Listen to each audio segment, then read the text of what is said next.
Okay, fantastic. So, hey, good evening, good morning, good afternoon, wherever you are in this world. I am hoping that most of you are in India. So what we will do is, Good yeah, hi. evening. Very good evening. I'm going to share my screen and also I'm going to put a link on the chat. So all of you can open that link. Just give me a minute. Let me first put the link in the.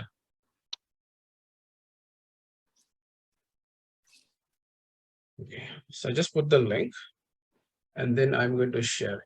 Okay. Oh, there's this. All right. Okay. All of you can see my screen? Yeah, we can. And all of you should be able to also visit the URL because it's a public URL. You don't have to be a member of IC. Okay. So I'm not sure how many of you have gone through this website.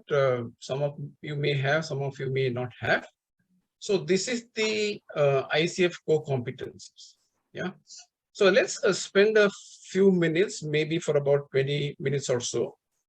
And then I will tell you what are the next steps. The ICF core competencies have been divided into foundation, co-creating the relationship, and then communicating effectively, cultivating learning and growth, right? Now, how many of you have known this before? Just quickly put it in the chat box. Hey, I knew this before. Put it in the chat box very quickly so I get a feel. I knew, just, yeah, knew, yes, 4, 5, 6, 7, 8, 9, 10, 11, 12. Okay. Yeah. So far 12 out of whatever 22 that we have. Okay. So the reason I wanted to bring this up is that when you're coaching your client, you're supposed to be coaching the client based on the competencies. Yeah. So it is like, hey, let's look at this foundation, right? Demonstrates ethical practice, embodies coaching mindset. These two competencies, you cannot demonstrate it during the conversation that you're having with the client. These are like it's part of your system, and you have to be walking and talking and doing all of what you're doing as part of you. This cannot be demonstrated during a coaching conversation, right? So look at this definition. Demonstrates ethical practices, understands and consistently applies coaching ethics and standards of coaching. That is the definition. It demonstrates potential integrity, honesty in interaction with clients, sponsors, and relevant stakeholders. That is one sub-competency. Is sensitive to clients' identity, environment, experience, and so on and so forth. Now, very quickly have a look at this, maybe about a minute or so. If you have any questions, ask me questions so that I can explain, share my understanding, my experience. And let's make this session interactive so that I don't have to give lectures. Demonstrating ethical practice.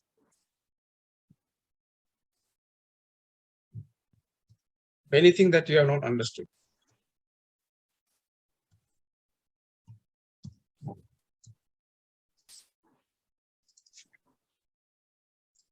You can speak. Okay, let me ask this question because nobody is voicing out. Let me ask this question. What does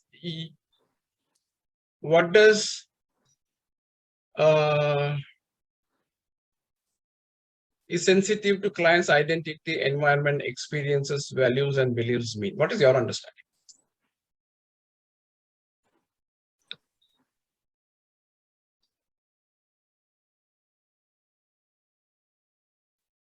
Say if somebody's from a different cultural background than you, For example, if you're coaching an Arab woman that's wearing a hijab, you have to be sensitive to that and you have to respect that. Fantastic. Yeah. When the client is sitting in front of you, you are actually talking to a human being. You're not talking to somebody from Africa, Australia, Zimbabwe. It doesn't matter. You are speaking to a female, male, transgender, none of that, right? Be inclusive and look at the person who is sitting in front of you as a pure human being. Yeah, Monica, you raised your hand. Yes, like we should not think about the cultural differences, because I might have some set of things that should not be like brought in between the coaching session. So we should not bring our perception. Right, absolutely, absolutely. Yeah. Anurag, you have something to say? Yeah, I think it's about curiosity and not having a judgmental mindset. So, whatever experiences they have, that just belongs to them. So, right, understanding the maps. All right.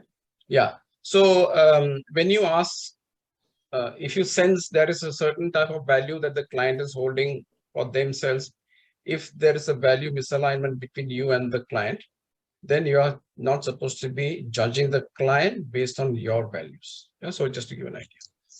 Okay, so what is competency number 7 under demonstrates ethical practice? Refers clients to other support professional as appropriate. If the client requires a therapy or a counseling, if it doesn't fall under my category, then it's better to clearly convey to the client that he or she would be, the other profession will be a better person or better point of approach, or like can deal in the better way and can get solution. Fantastic. All right. So what is sub-competency number 5? Maintains confidentiality with client information for stakeholder agreements and pertinent laws. Monica, you raised your hand? Yes. Yeah, Anurag, would you like to go ahead? Or... Yeah, it's about, whatever is being discussed is keeping that confidential within that session, or, just between the coach and the coachee, and it's not to be shared with the external world. Because it's private. So, it's not only the external world, Anurag. So let's assume you are working with a corporate client. So when you work with the corporate clients, but primarily what happens is the HR will reach out to you if you're a coach. That's and right. Then they will arrange for a chemistry session. Before the chemistry session, they will have they would like you to have a conversation with a sponsor. That is, okay, there's somebody that you're going to coach from the organization. That person's sponsor can be the manager, whoever it is. And you have a conversation with the sponsor, and then they arrange for a chemistry session. You have the conversation with the real coachee, right? You need to be clear with the stakeholders saying that, hey, whatever I discuss, whatever conversation that I have with the coachee will not be revealed to you. Okay. So there are some clients who may want that, hey, no, I want to know what all is happening. As per ICF, you can't reveal that. Okay. If the coachee who is being coached by you decides to reveal whatever information they want to reveal, it's up to them. But as far as you as a coach is concerned, you have to very clearly say the contract between me and the company is that I will coach. That's it, right? And be careful when you're drawing contracts with corporates. Be careful about abiding by the ICF code of conduct and ethics. Okay, some of the corporates want you to come and coach somebody because they are not able to give a tough message, and they are using you as a tool or whatever that they want to do to give a tough message to the leader. So you don't want to get into stuff like that. Be very cognizant about it, right? Okay. So that is what it is. Then let's do that. Okay. Any questions on demonstration of ethical practice? Any doubts that anybody has? Shrikant, I have a question. Like, as you said, when it comes with the corporate, right? So what exactly we can share? Like, only the purpose will be solved? Like, how we will convey it to the company then, if we are not sharing it? Yeah. Okay. Very, very simple. So I'll tell you what I do. So I maintain a scorecard where there is a plan Okay, this is the goal, these are actions, blah, blah, blah, all of that. And the goals and the outcome, what is the progress of that particular goal, I can share with the stakeholder. Whatever happens in between, that I will not share. That is left to the real coach to be shared. Okay, got it. Like process will not be shared. The level of achievement will be shared. Thank you so much for the clarity. For example, okay, in this particular goal, we are at in a scale of 1 to 10, 1 being not started, 10 being completed. Where are we? That I will share. Yeah, status of that particular goal. Yeah. What else? Yeah, that's it. Thank you. Yeah. What other questions you have on demonstrating ethical practice? Yeah, Shrikant, I had raised my hand, right? When you're talking across the corporate setup, right? Normally, like you mentioned, you will have a sponsor. You will sometimes it could be the HR being the sponsor. Sometimes it could be somebody else, the line manager, right, being the sponsor, etc. Now, obviously, at the end of a coaching session or a practice, you will have some action plans drawn out. Right. Now, is that something which is allowed to be shared? Because normally the sponsor would like to have a look into it. Right? Is that something which is allowed? Yeah. So you can share. This is what I do just to be on the safer side. I'll tell you what I do so that you can pick a cue from here, right? So maybe towards the end of the session, I can show you a scorecard that I get the real coachee to maintain. So that let's assume that I sign up with the corporate to do maybe 6 sessions. No, 6 sessions are very less, right? Okay. I do about, say, 12 sessions over a period of 6 months. Okay. Or 6 sessions over a period of 3 months. So I just do 2 sessions every month. So I will say, okay, you are allowed to do a review once in a month. Okay. But the review discussion will be driven by the coach. I will not drive it. Are you with me on this? So that way they have the information that they want, and the information is being provided by the coach, and they can ask, because they are sponsoring for they are doing the sponsoring for the coachee, and they have all the rights to ask the coachee to reveal information, and the coachee can reveal in what information that person wants to reveal. Have I made this clear? Yeah. Shrikant, I'll add a little bit of another question to it, if you allow me. Yeah, please. I've been doing some work with UNICEF as an international organization, okay, on the domain for some time, okay, and even at a very, very senior level, at a VP level, etc., they expect the coach, right, and it's there in the entire SOP or the standard template that they have, in terms of the clear definition, in terms of what is actionable points by the coachee, right, agreed points, what are the practices that the coachee has done, what are the practices the coachee has not done, failed to do. And this is something which is a global standard template for them across the globe. It's not something which is only India specific, it is across the globe. So I really don't know in terms of that, where does these two marry together at one place? Yeah, so Arindam, what I would recommend that you do is, when you're in doubt about a clause, what the client is asking you to sign up for, get that validated by ICF. And ICF, they have an ethics, code of ethics committee, something like that. Just send it to them and say, hey, my client is asking me to sign up for this clause. Is it okay by the ICF code of ethics? Shrikant, I joined this particular course 6 months back. I've been doing work with UNICEF for last 3 years. So there is something which is beyond the ICF code of practice and ethics, etc. at this point of time. Anyway, I got the information. Thank you. So I don't know. Yeah, so that's the reason I'm saying that. Yeah, we can park it. It's always, see, Arindam, whenever you are in doubt, it's better to reach out to ICF and get it clarified, because later nobody should complain against you, and then unnecessarily they debar you from all of that. You don't want to go through the drama. Yeah? Okay. So I see something in the chat message. Also consider their values and failures. Don't judge. Cool. So I'm going to the next one, embodies coaching mindset. Very quickly, let's go through this. Okay. Develops and maintains a mindset that is open, curious, flexible, and client-centered. Okay, so let's very quickly go through this. If anyone has any questions regarding any of these subcompetencies, you can ask me.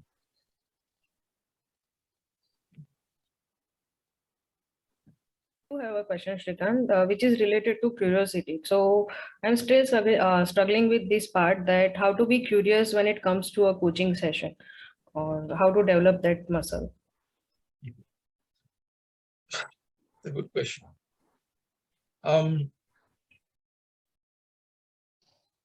Here, curious is being curious about what is happening with the client and not with the problem. Yeah. So let's say the client is dealing with a toxic boss. Okay. If you ask a question, what exactly is happening in the toxic relationship as a situation, then you are being curious about the problem. Hey, I hear you say that you have a toxic relationship with your boss, and what is this doing to you as a person?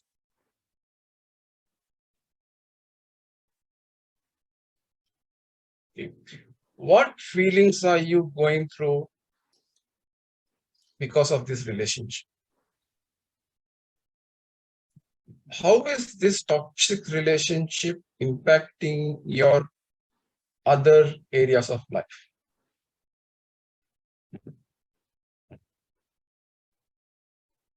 Am I making sense?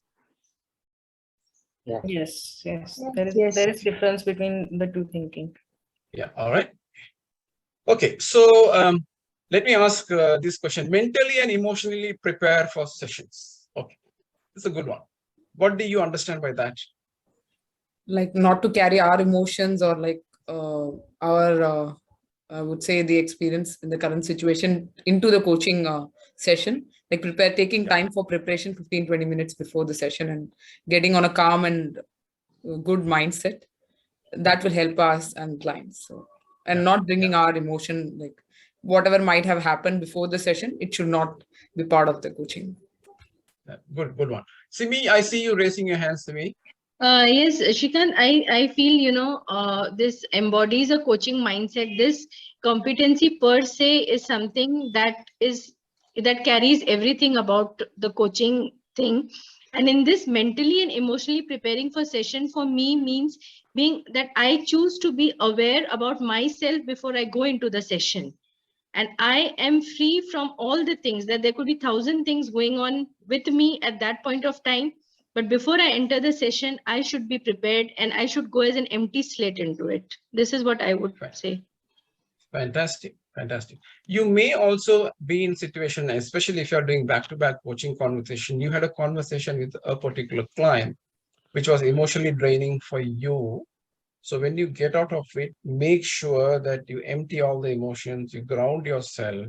And then when you go into the next conversation, you're just going back as normal as possible.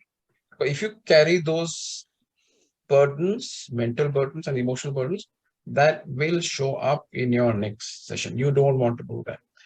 If you are not able to get out of it, please communicate to the next client, hey, I don't think I'm in a state of mind to have this conversation with you. Let's postpone. Yeah, because sometimes you end up doing it and then you will mess up. So don't do that. Okay, 8th one, what is it? 6, help from outside resources when necessary. It's about reaching out. If we are not able to understand or address the thing, we might reach out to our colleagues or mentors or seniors in order to find out that this is the situation I'm in. I saw a client like that. Maybe not sharing the details in depth, but taking the guidance that would be of that will be helpful to, to address the situation, address the person as such. Okay. Okay, I'll come to that. Somebody raised the hand. Was it Monica who raised the hand? Yes, like I was also Yeah. talking to on the similar note as Anurag said. We Right. would be approaching a person in our cohort or like someone or a mentor to seek, as per my awareness. So, We need to get support. so you would seek support for what? Like Coach? at least, yeah, but we are not supposed to reveal also, right? Like even we can't say one liner about the client, right? Like No. it is a gray shade. This is not about the client. This is seeking support for your own self. See, Okay. at any given point in time, you are also not sorted. Please understand that. You are also an individual who is going through a process of change. So you may also have those moments where you are dipping and a lot of things are going on in your life. It's a little bit messed. If it means that you need to find a coach and sort yourself out, do it. Yeah. If it means that you need to find a therapist and get it done, do it. If it means that you need to get a counselor to sort yourself, do it. Because see, I'll just give you an example. Let's say, like I'm a coach and I coach people in and out and all that.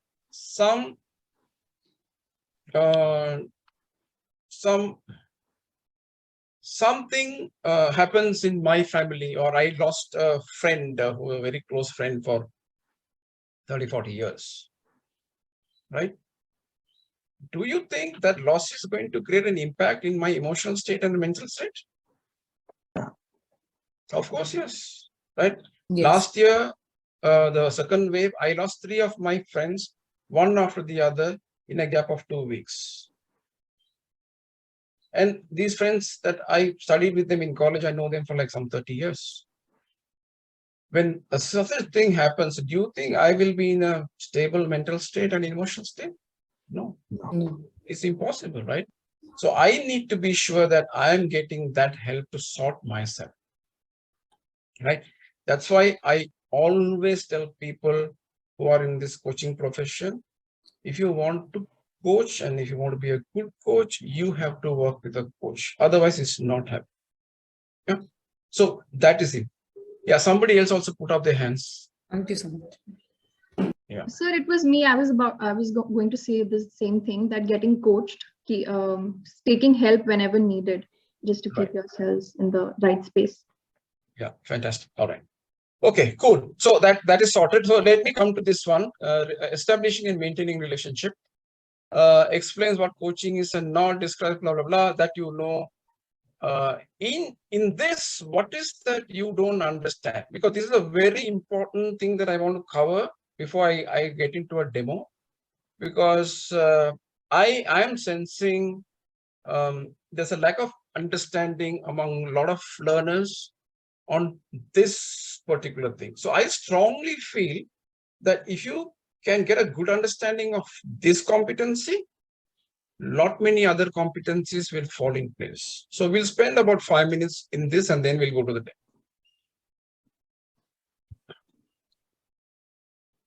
Okay, so this is all, see, I'll tell you what.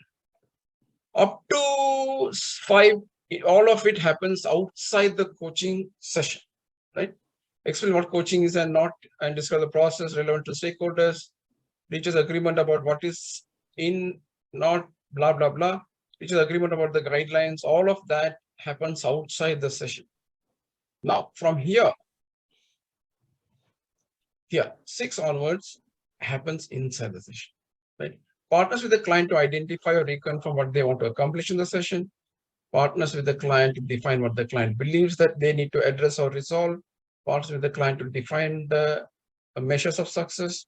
Partners with the client to manage the time and focus of the session. Continues coaching the direction of the desired outcome unless the client indicates otherwise.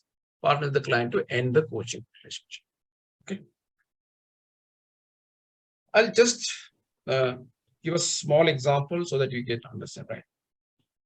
Okay. So I'm just going to stop sharing the screen so you can see me.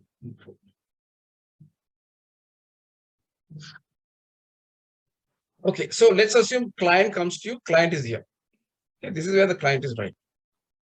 The client says, hey, when you ask this question, hey, in this conversation, what is that you want to accomplish? The client says, from here, I want to go here.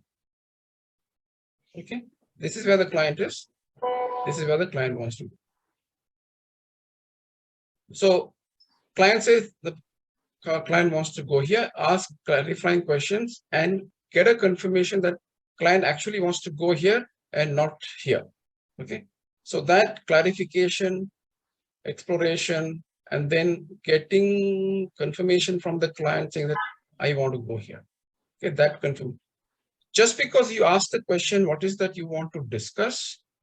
You have not established agreement. The client has to confirm what is that the client wants to accomplish in the coaching session.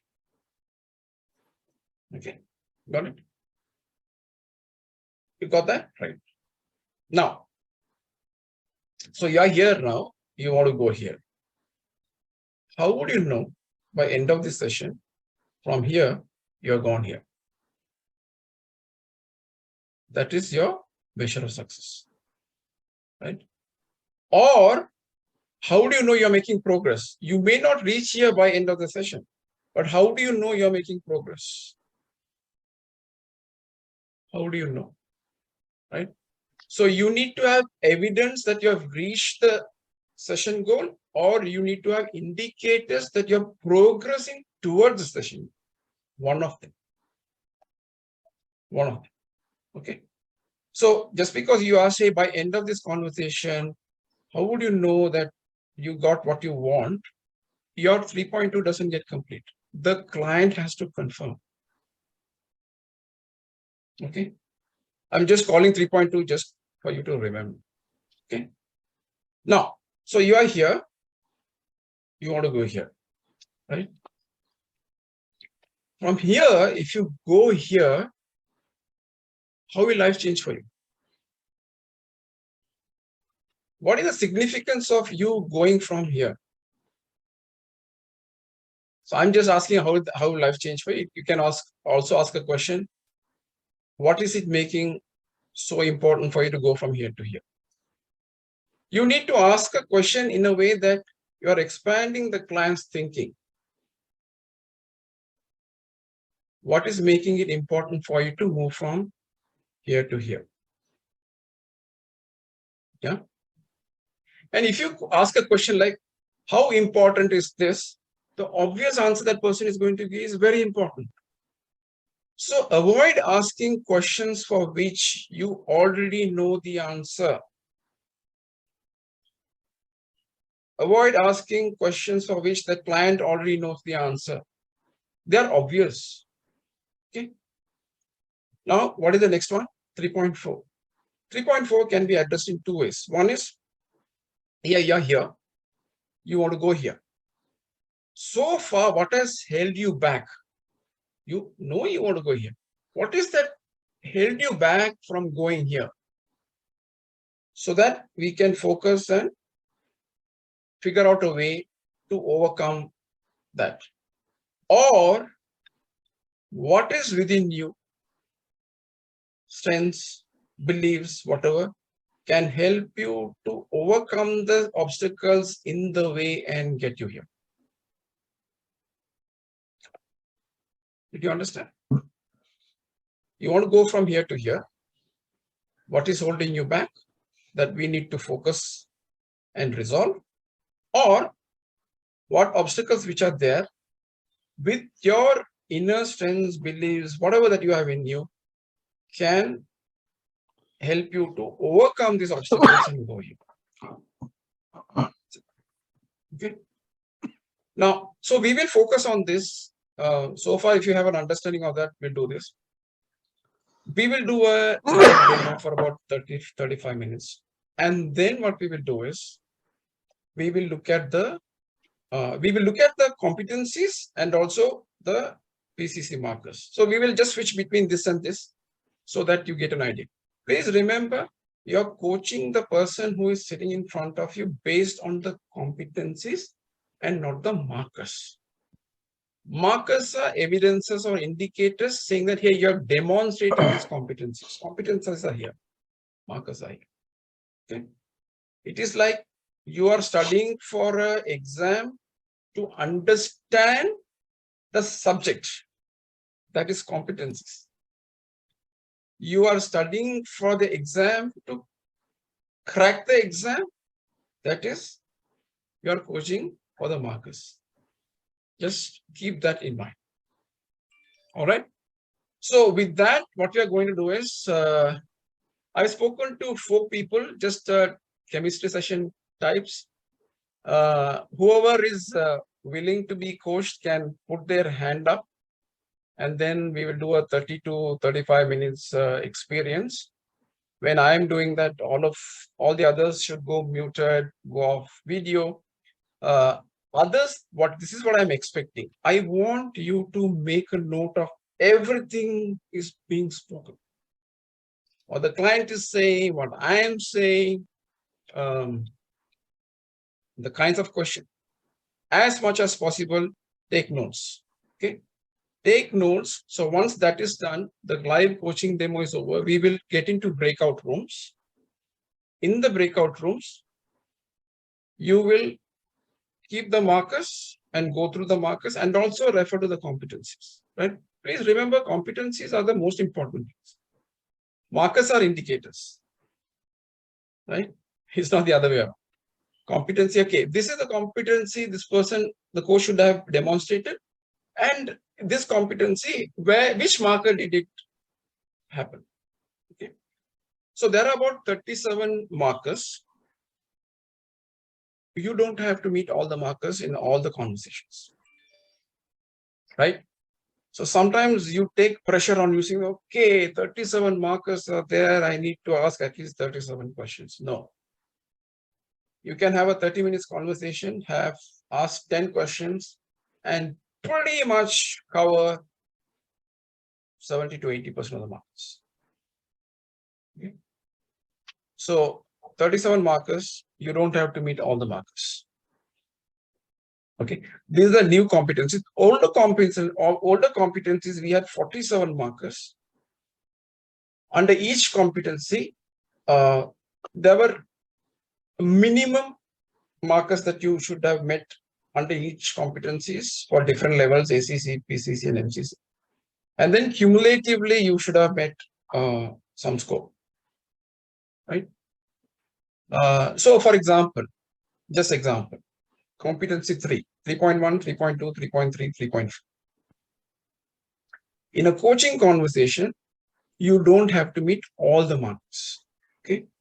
As far as you have touched 1 and 2, because that is what will indicate to you the conversation is moving forward. So you are here, you want to go here. How do we know you have moved from here to here? That basic understanding at least you should have. Okay. 3.3, 3.4, if it happens organically, it's perfectly fine. Sometimes if you've done 3.1, 3.2, 3.3, 3.4 will happen organically. And also there is no need to ask the questions in that order. Okay, I want to talk about my relationship with my boss. Right? What exactly do you want to talk? Blah, blah, blah. If you're able to resolve this, how will life change for you? Significance. 3.3 marked. Okay. By end of the conversation, how would you like to see things change for you? 3.1. How would you know it changed? 3.2. I understand what I'm telling you, right? So the markers need not go in an order. As far as there is some understanding the markers are being made, you're pretty.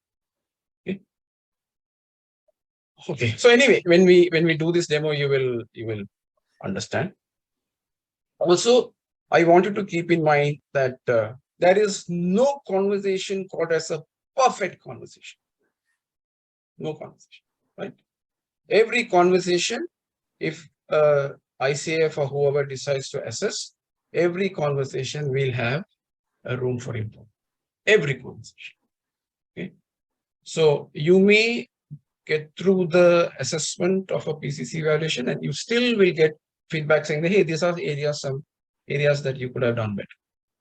So don't get disappointed when you get, hey, you need to get focus on this. No, don't. Okay. All right. So we are running out of time. So I just want to reiterate this once again. We are going to have a conversation for 30 to 35 minutes. And then we'll stop. We will do the breakout rooms. Once you get into the breakout rooms, you will be given 15 to 20 minutes for you to discuss, look at the competencies, look at the markers, and come with your own understanding. Hey, this got made, this didn't meet. The coach could have done here better. Be critical. Be critical, right? You give me feedback. The next time I coach somebody, I will improve my coaching, right? Nobody is perfect. Nobody's perfect. Be critical. So once the breakout rooms are done, you have to choose one spokesperson and only that person will speak. So this will happen. 20 minutes breakout room will come back. Every room will be given some time to voice their findings. And then we'll open the floor for any questions to be asked. Hey, in this place you did this, what was going on in your head, blah, blah, blah. All that questions you can ask, okay? All right. So I want to know who's going to be the client for the next 30, 35 minutes. And then we'll start the conversation.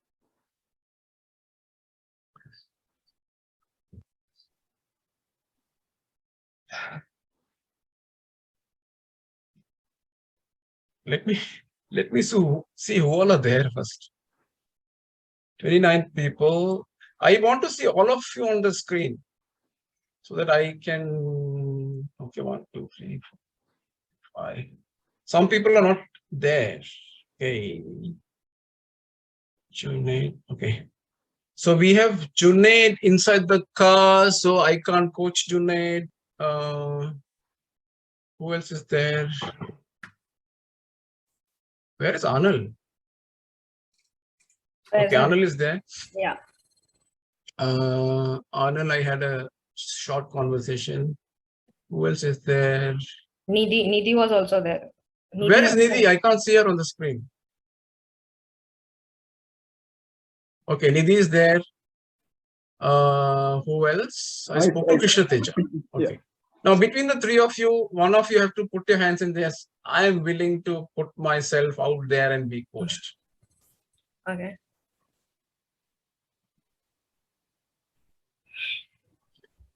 We're running out of time. We're running out of time. Okay, so that case, Krishna Teja is going to volunteer himself. All right.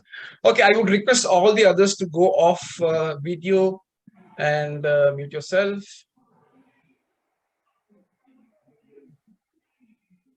If we're going to start. Yep. Achin, you have to go off video. Just give me a minute. Yeah, all right. Hi, Krishna. How are you doing? I'm good, Srikanth. Just going great. All good. How about you? I'm fantastic. Good to know that. How has your week been, Krishna Teja?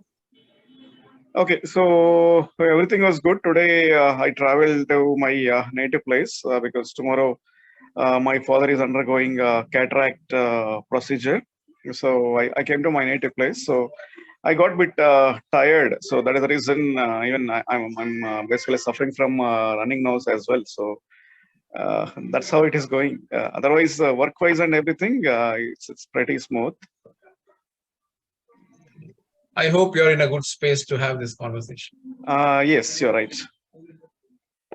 So, Krishna Teja, what we will do is, let's do this together for about a couple of minutes. I would request you to close your eyes. Yeah. I'm also doing the same. If you're sitting in a chair, make sure that you keep your feet on the floor, make contact with the ground. Open your palms towards the ceiling. I'm also doing the same. Take a few deep breaths in and out. slow and steady.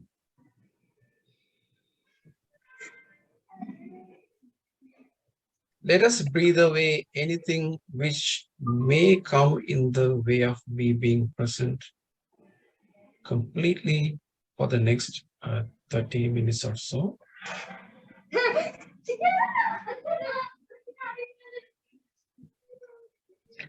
Let's make an attempt to connect to each other at some level.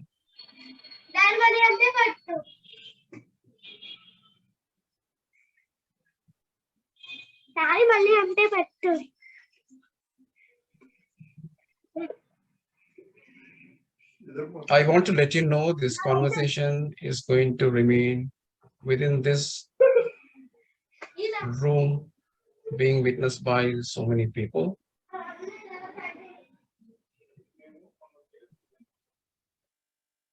Please make yourself comfortable and make yourself vulnerable if it is required.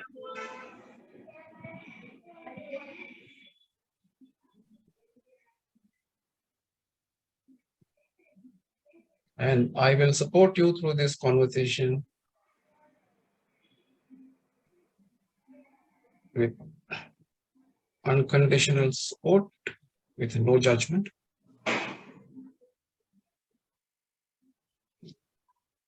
Let us also invite our spirits in this space so that we are guided properly and you are able to find the answers that you're seeking.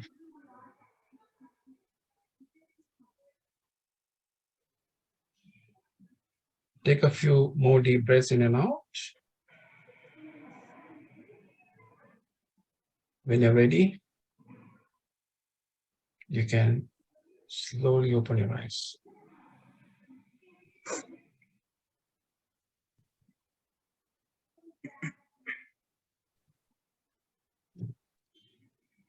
How are you feeling? Yeah, feeling better. What would you like to explore in the time that we are together? Okay. Currently, I'm acting as a Scrum Master. Also, I'm playing Agile Coach role.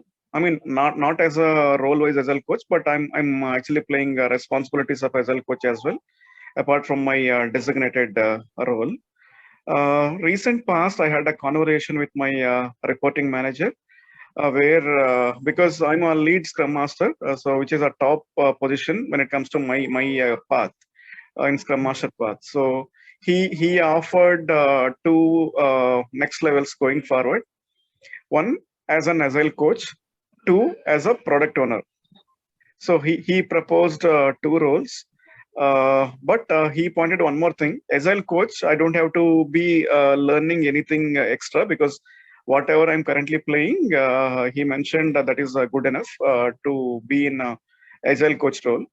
But if I want to become a product owner, he suggested me to understand a lot of technical things because I work for a bank. Some of the banking skills knowledge, also the particular product that I'm working with. So he wanted me to understand in and out of the product so that I can become a product owner and I can excel in that area. So he proposed two things. So even though I'm inclined towards Agile coach role because which is my heart-touching path going forward.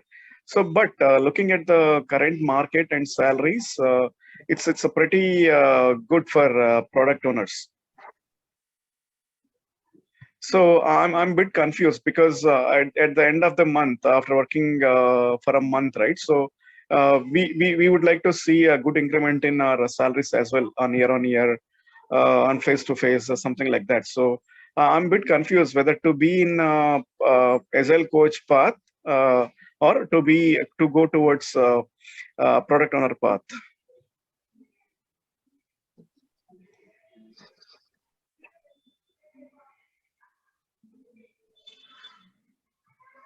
So I'm hearing there are two options in front of you. Yeah. You need to choose one out of the two, and there's a little confusion. Yes. What is the overall vision that you have for your career? Okay, so when it comes to vision, I'd like to be a transformation coach. It could be organizational transformation, or maybe some sort of transformation within the organization. So I wanted to be in that roles and responsibilities, and I'd like to see changes working well for the organization as well.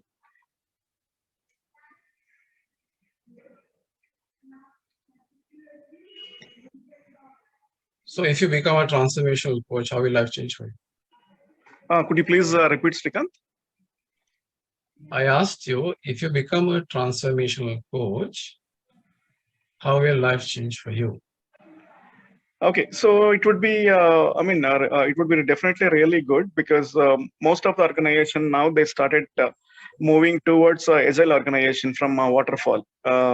So definitely, I think if I could bring in some change, some value add in this stream, so even I would be feeling extremely happy, because when I say transformation coach, towards agile transformation, that I meant.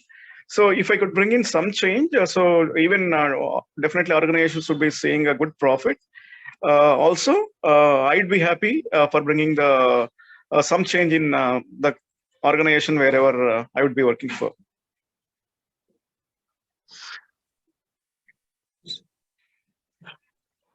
So what I'm hearing is that if you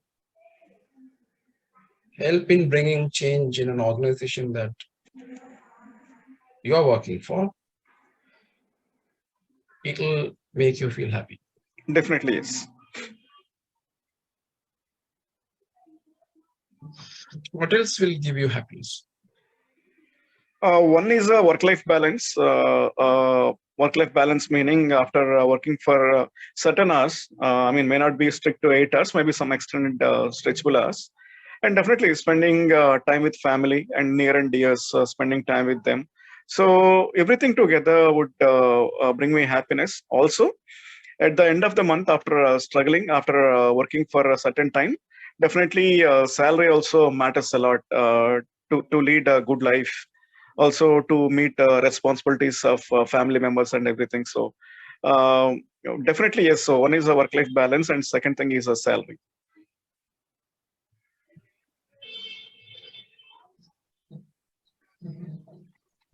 I heard you say so many things: work-life balance, salary, family, and so on and so on. Yeah. You said good life. What is the meaning of good life for you? Whenever there is a need for something, reasonable need, reachable need, we should be able to afford it. Whenever I say need, the basic needs, definitely yes. So it could be easily reachable. It could be met very easily. But little luxurious needs. Not exceptional luxurious needs. A little luxury compared to the current standard, the current market standard, or whatever it might be, current luxurious standard. A bit more than that, if somebody is looking for some need is looking for that. So we should be able to afford it.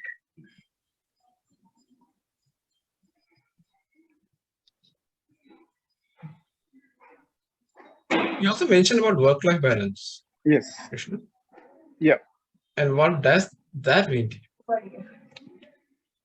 So work-life balance, whenever I say, work-wise, I'm definitely yes. So I'd like to give my 100% or 200% without any hesitations. Also, I'd like to help. My peers as well. So work-wise, I'm completely dedicated. When it comes to life, so work should not be leading my life. At the same time, my personal things also should not impact my work. So I should be happy. My family should be happy, meaning my dependents should be happy. At the same time, my peers should not see any impact from my end, meaning whatever role I'm playing, they should not see any differences in terms of that. So with that, I'll be happy. My work peers would be happy. Dependents would be happy.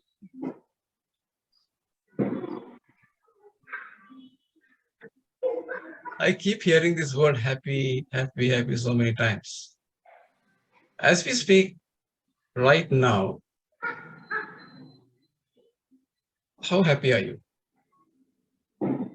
Now I'm extremely happy at this moment because work-wise, I'm playing more than what is expected from my organization. Whatever my peers are expecting, I'm helping them as a Scrum Master. Whatever my family members needs that they're looking for, I'm fulfilling them. My working hours, my schedules, and everything is completely flexible. So at this point of time, also I'm extremely happy person. So I don't crib for anything. So I don't say that I don't have that, I don't have this, and also whatever I have, I'm extremely happy with that. But going forward, because whenever we look at the economy, right? So economy might not be stable. So market cost situations might change, or organizations, whatever they're looking for. Now, because organizations are moving towards Agile transformation, they are looking for more Scrum Masters and Agile coaches. But going forward, down the line 5 years or maybe down the line 10 years, most of the organization would have come to certain level of transformation, Agile transformation. That point of time, they just need coaches. That too, now if they are hiring 40 to 50 coaches, that point of time, they might just need only 10 coaches. So that point of time also we should be in a proper on-demand person. Even that I'd like to see how it goes after 10 years. But that point of time, if not this role, like initially I mentioned, right? Product owner is something which has a life for until the product exists. So when it comes to coach, not sure after. Agile coach, I'd say, not like a executive coach or life coach, but when it comes to agile coach positions, not very sure. So how long it would be continuing. So that's the reason I got this dilemma.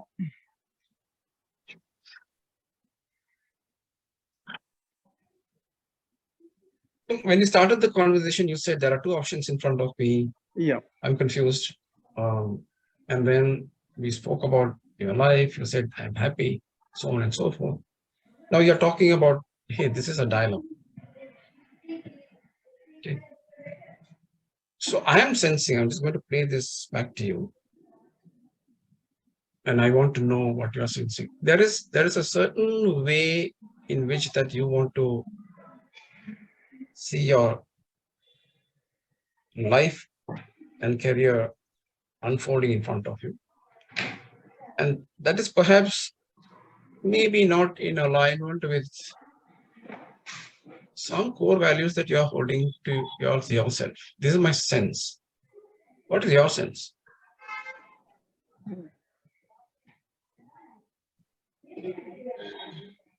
Okay, so at this point of time, when it comes to my core values, my core beliefs and everything, so everything is going pretty well. So I don't have any pain points or something at this point of time.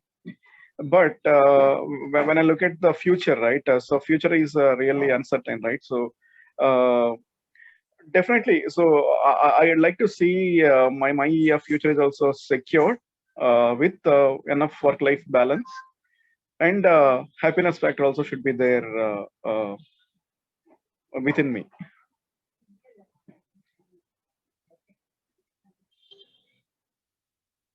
If you have to very specifically call out your core values, Krishna, what would they be? Okay, being a trustworthy person, that is one thing. To be dependable, meaning by closing their eyes, my family members would be able to depend on me. Also, I see that my work peers are my subordinates, or maybe the people whom I'm working with in a flat organization. Also, they should not see any impact from my end. So whatever they're looking for, I should be able to help them. So as a responsible colleague, I should be able to play my roles and responsibilities properly. Trustworthy, dependable, reliable, responsive. This is what I heard. Yeah. So Krishna, we have been in this conversation Close to about 15 minutes. Yeah. How is this conversation helping you? Conversation is helping me to think my values, core values, and initially whatever point that I brought into the table in the initial minutes, first couple of minutes, I'm trying to relate. So how these values are getting attached with those my two paths which are there in front of me.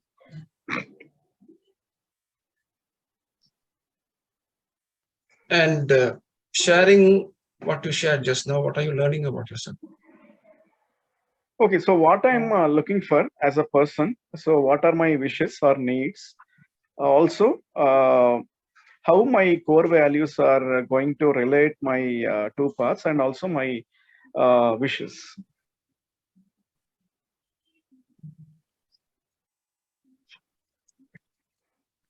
The remaining time that we are together, what is that you would specifically like to focus and take away from this conversation, which will give you the sense I had a very enriching conversation?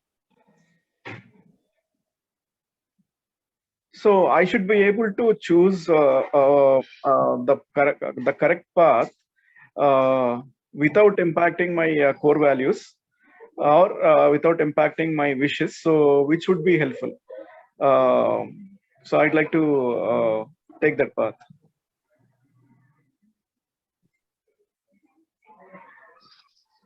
Choose a path which are aligned to my Yes. core values. Yes. And the wishes. Yes. And as we progress through this conversation, how would you know that we are getting there? Okay, so if I would be able to choose getting some glance or some idea which path to choose, definitely I'd be feeling happy that, okay, it could be anything because whenever we say we have two paths in front of us, so any path we can take. So I should not be regretting after choosing the particular path.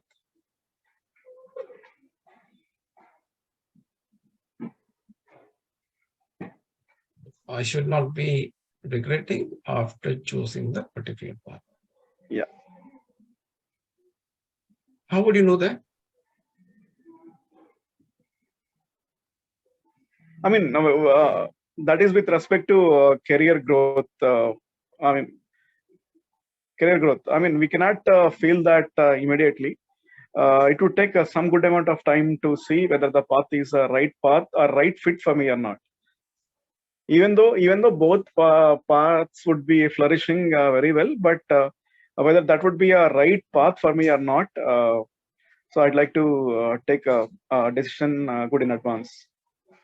Sure.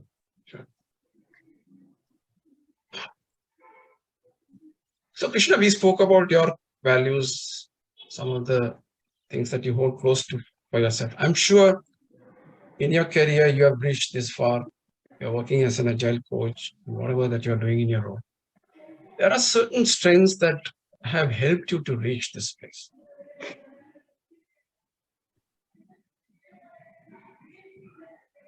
What strengths that you have within you, okay, combined with the values that you're holding for yourself, okay, can help us navigate through this conversation and find the answer that you're looking for? Okay. When it comes to strengths of mine, it's not only I felt, even my leaders, my leadership felt the same thing. I'm extremely punctual and I'm extremely dependable also. Process-wise, I never skip. So if any process set or if any framework set or any rules set, so I'd be meeting 100% of the rules without impacting anything. So that is the reason, like a few years ago, almost 7-8 years ago, my leaders chose me to dual role, to play a dual role as a Scrum Master. So that's when I got the particular role. So even though I was basically a QA person, test lead, that point of time, so they wanted me to play a dual role. Even I felt the same thing when it comes to me, my strengths, the punctuality wise or process wise, or meeting the rules. Whatever rules set, I definitely obey them. It's not that the rules are set and not to be followed. It's not in my dictionary. So I follow all the rules, whatever set as a team agreements or something like that. So that got me into this position. I'm playing this role happily for the past almost 8 years. Punctuality. Yes. Process. Yeah. And playing by the rule, you said. Correct.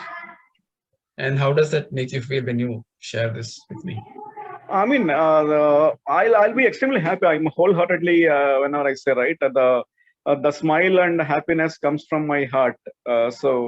Okay, I'm playing this role happily. So my strengths have got me to this position, and I'm extremely happy, Srikanth. So whenever I think of it, right, so I'll be happy all the time. I feel that excitement in your voice and the way that you're expressing. Correct. You're right.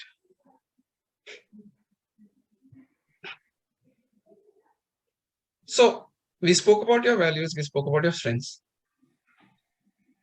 and we have some path that we need to take. Correct. Which is aligned to the values and your wishes. And both of us don't know where we are heading. Right. Let's seek some wisdom from the universe. I will invite you once again, keep your feet on the floor. Okay. Let's close our eyes, open the palms towards the ceiling. Take a few deep breaths in and out.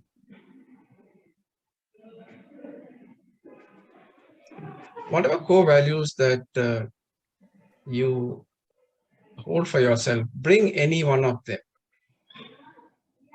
into your mind and give it an image and hold it in the center of your heart.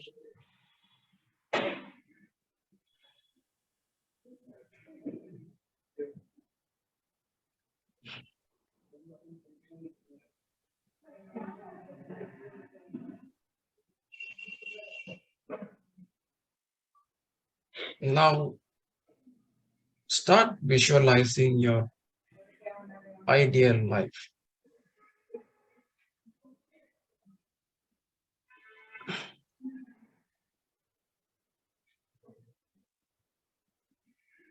Play it like a movie in front of you.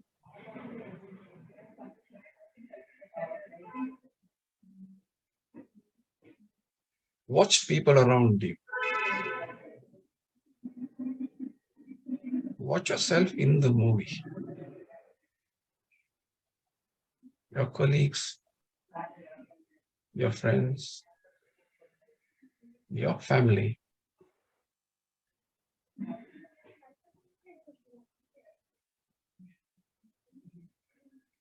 Experience your ideal life. And at the peak of the experience,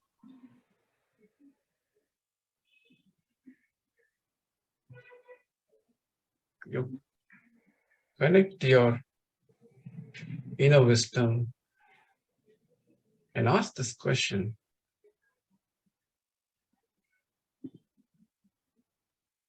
What is that I need to become as a person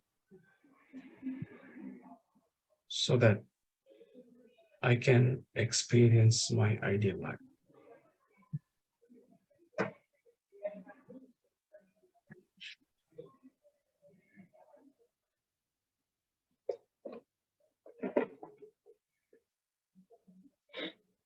You may get answers, you may not get answers. It's perfectly fine. When you're ready to share something, you can slowly open your eyes and share whatever came up for you.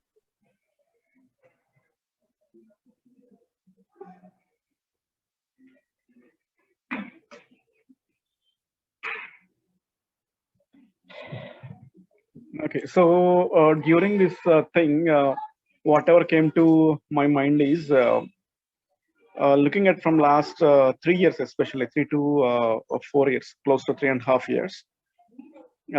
My current role, even though I'm happy, people are happy with my work, but when it comes to recognitions, it is becoming a bit of a thankless job, meaning people won't be recognizing and giving spot recognitions or some sort of recognitions for scrum masters or coaches.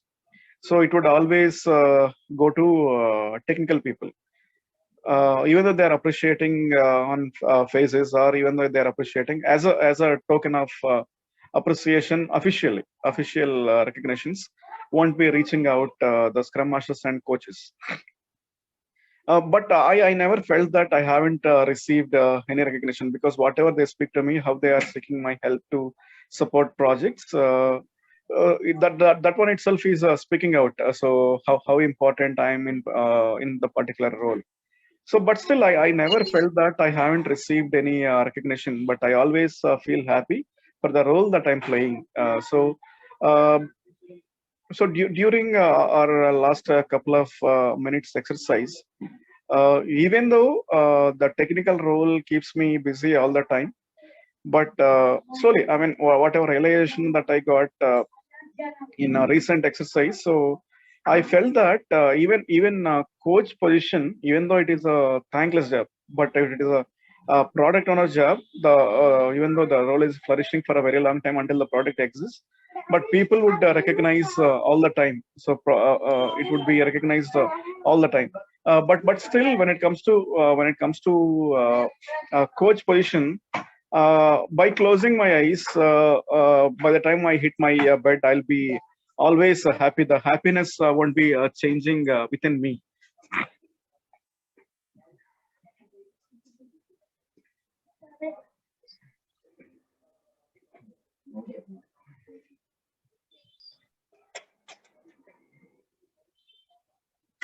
I will always be happy that the happiness will not change within me. Yes. So far in the conversation, what insights have you got, Krishna? Okay. So if it is always we say, right? So always known devil is better than unknown God. I don't want to say this as a devil, the current roles, current paths, or maybe when I say path, the coach, as well coach position is closer to the Scrum Master path. So I'd say definitely not a known devil, it's a known God. But unknown God might be powerful than a known God, but not very sure how it is going to be. But I'm happy with my known God. So I never regret for choosing this path. So but initially when I say right, even though my heart is saying this is the right fit at this point of time or going forward, but when it comes to the perks, right? So the perks are I mean that is somehow pulling me. So hey, Krishna Teja, so why don't you look towards the perks? So when it comes to perks, so here we have a lot of perks. So that's otherwise my known God is I always respect my known God. Unknown God I don't even know, so how it is going to be. Known God and the unknown God. Yeah. Unknown might become a devil as well, so I don't even know, but known God is a known God.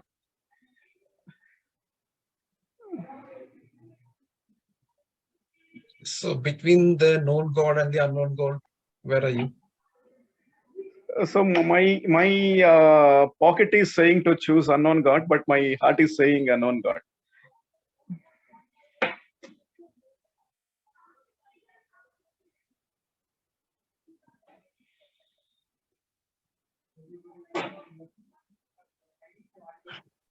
So what are you going to do next? Because I have time to choose. I mean, there's no immediate thing that I need to choose. So I have time to choose whether to trust my heart. I mean, I don't have to trust because it's already there within me. So I can easily play the role. Even though the next path, I mean, it was not there in my mind until my manager spoke to me. It was not there in my mind. So I wanted to go in that path. I want to be settled in that path for a very long time. So, but when it comes to the additional one, after speaking to my manager, whenever he proposed another position, because organization is making some changes, they're creating roles and responsibilities for product owners and product managers. So, he gave me another pointer. So you also have this option if you want to learn technically and play a product owner role. You can be in this area as well. I mean, I don't say I'm a non-technical guy. So I was a technical guy, but I left to pursue my whatever my heart was saying. So to be process-oriented, punctual, reliable person, and all right. So I need to see pros and cons of other part as well, whether I would be able to now learn a new technology altogether and play a product owner role, or learn a bit of polishing my current skills to be in the same path. Same path meaning Agile coach path, which is there in front of me.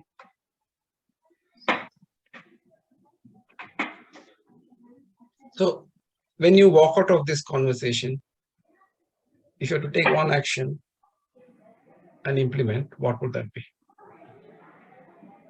So first, because I knew my known God, I mean, I don't want to see how the path is going to be down the line, some 15, 20 years or something like that. But when it comes to the unknown God, whatever I was mentioning, so I need to see whether I'm a right fit for that or not. So without giving a try, I should not be able to say this is not my area. So because my pocket is asking me to give a chance, my wallet is asking me to give it that thought whether this would be a suitable position for me or not. I'd like to see pros and cons of becoming a product owner or product manager. So how it is expecting roles and responsibilities from a particular person. So I'm hearing the next action that you have for yourself is to look at the pros and cons of the role that you want to take. Correct. So when are you going to do all of that? So I'll start immediately. May not be tonight, but from next working day onwards, from coming Monday onwards, I'd like to see how unknown God is roles, pros and cons of unknown God, and what are the life path, meaning what would be the future for a known God after 10 years or something like that. So I'd like to compare both. If I feel that I'm not fit for the PO role, product owner's role, definitely, I mean, my first choice, always my first choice is the Agile coach path. So I'll be going with my first choice. If I feel that second path also suits me, I'd like to give it a try. If I fail in second path, I always have my first path welcoming me all the time.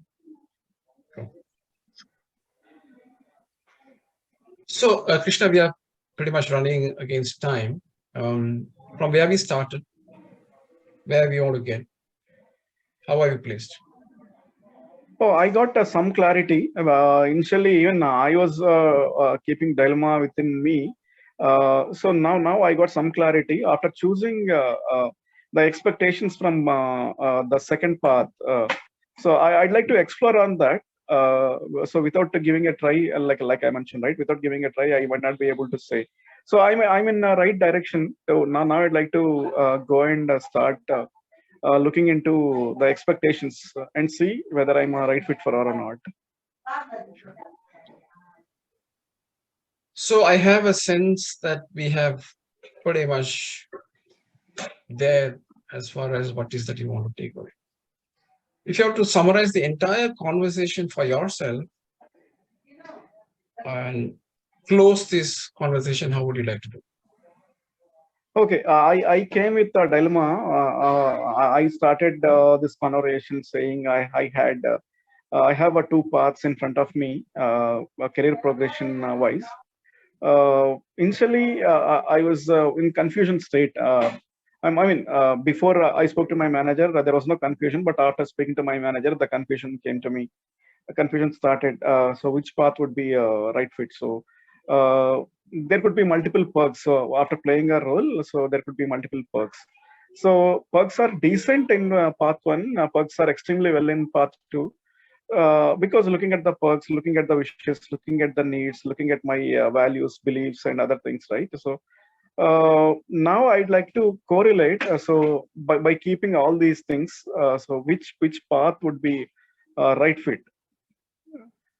So even I also mentioned whether I would be regretting or not very sure. So after choosing a particular path, even I mentioned that, but now regretting is out of question. So no need to regret. So because always if I fail in path 2, which would be my new path, I always have my first path open all the time. So I'm a bit relaxed. So I don't say it is more of confusion, but I'd like to say just the pros and cons of second path first. Then I'd like to take a decision. I should really appreciate staying together with me, going so many places, here, there, overall, and then finally arriving at something that you wanted to take away. So with this, Krishna, let's end the conversation. Sure. Thanks. Thanks a lot, Srikanth. Thanks for your time. Okay, others can come. What we'll do is, Anjali, will you do the breakout rooms? Anjali, are you there?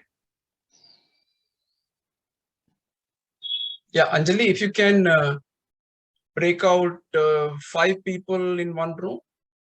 Okay. Yeah, and okay, before they go into the rooms, this is what I want. Give them about 15 minutes each. This is 7:20 on my clock. Maybe 20. Let's give them 20 minutes. 20 so minutes. All that, yeah, 20 minutes for each. So we are going to make how many people are there? Let's make 5 rooms. Okay, 5 rooms. Okay.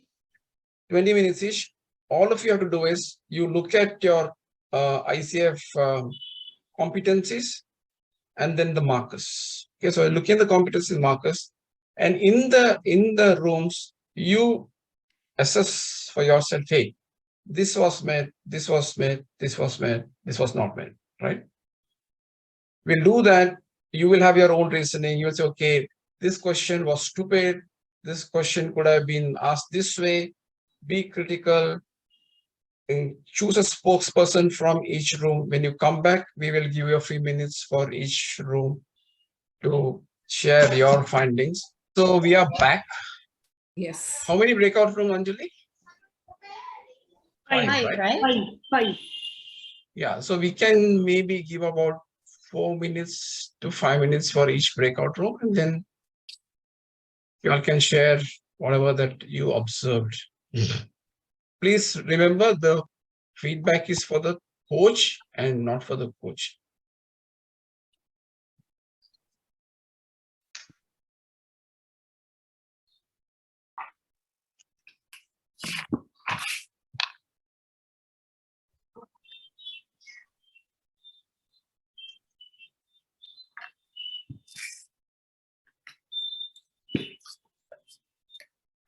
Yes, Monica, you want to say something? Because yeah, as sir asked about the feedback, so like a spokesperson, so we couldn't actually deep dive into it because the time just went off. But what we figured out during the conversation, the agreement part was good. The meditation was especially good to bring that client into a calm state of mind.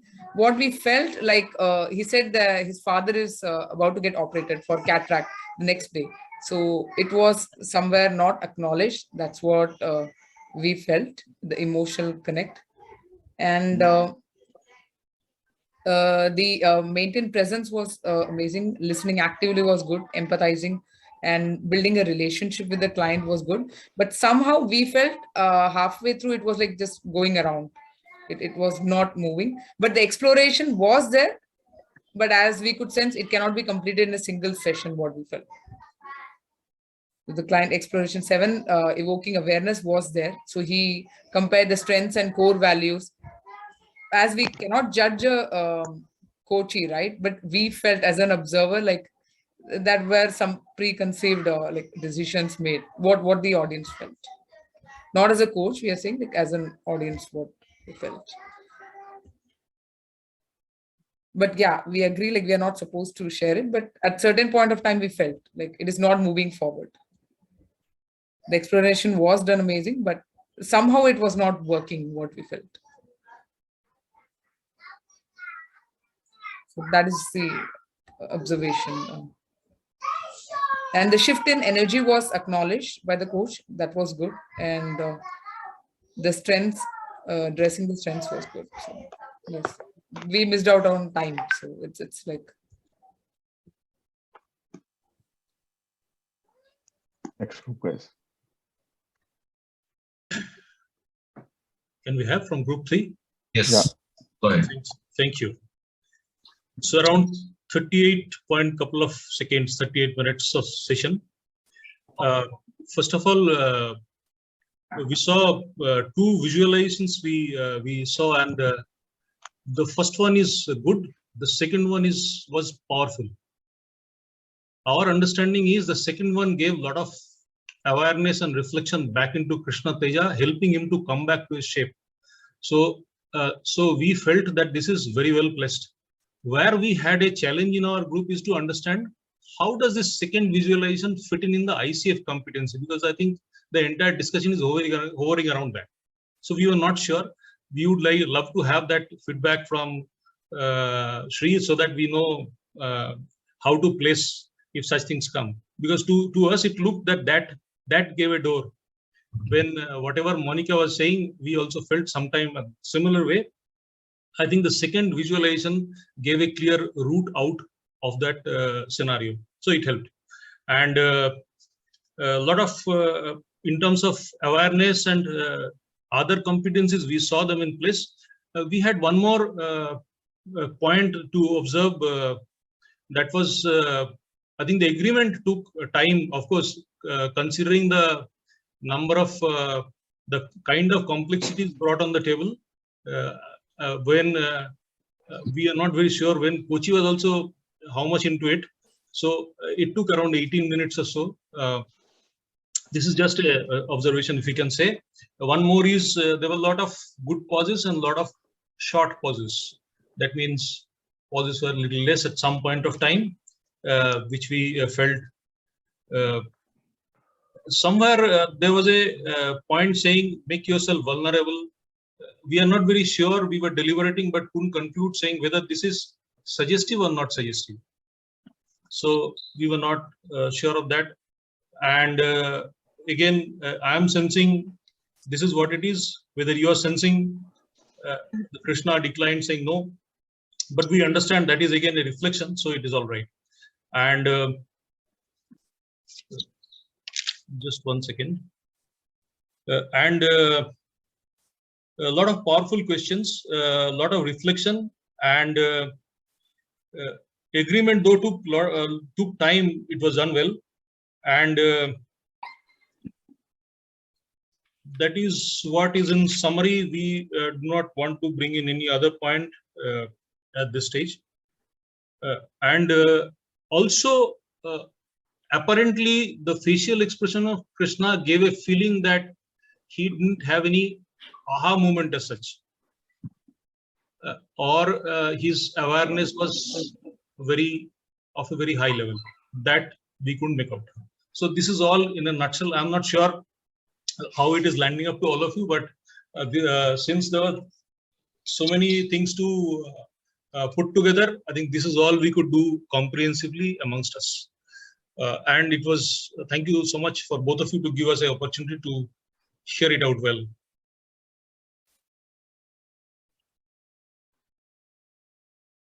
Yeah. Finished.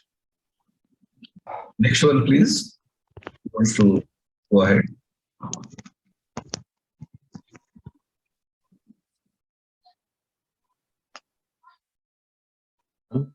Group number 1, please go ahead because we are just spending time. Group number 4. Yeah, no, so group number 1. Yeah, so Anil here, I'll be representing a group 1. Quickly, what we felt in a group is you have established trust and trust, confidentiality and safety with the first 3-4 minutes during which you asked for a breathing exercise. Also, when you asked the first question, I particularly felt that when you asked him that how that week is going on, and he mentioned about his father, and at that point of time, you specifically asked him that are you in a good space to be in this conversation, through which I felt that you have shown your empathy and sympathy towards your client without getting attached with his story. So that is very powerful for me because you shown that thing with empathy and sympathy. The next one is when you said that you can be vulnerable during this conversation. That is also you gave your client a space that I can understand you are in a space where you are having a certain feelings, and with that you can be vulnerable here. So that is also a reflection for me that you allowed your client to be vulnerable and considering his current state of mind. So that's for the first one. The second one is I felt listening actively. We felt actually listening actively is so powerful. Then evoking awareness was also there, which is also very powerful.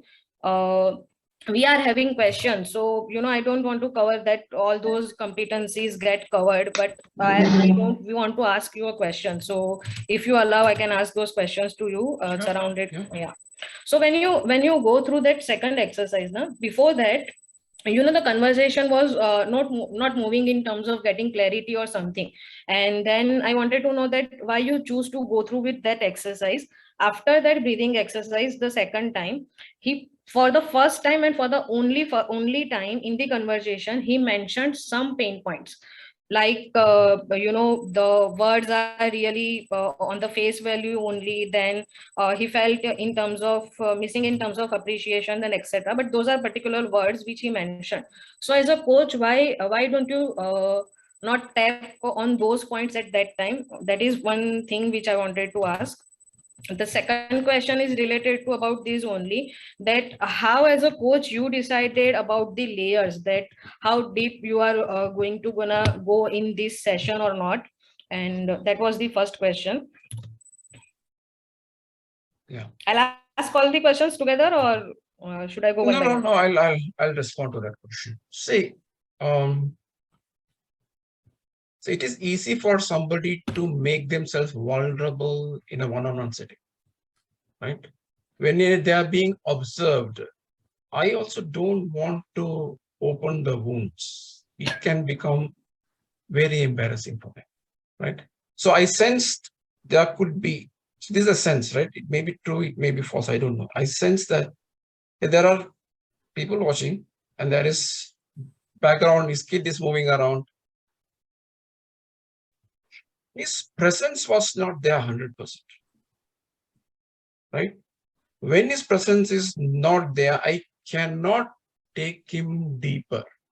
It doesn't work. And that's the reason I didn't want to do that. Yeah, what you all said is correct.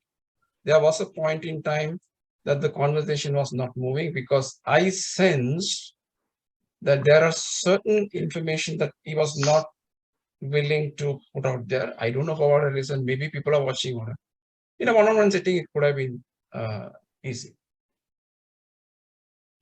So when the coach and the client are stuck, there are two things that can happen.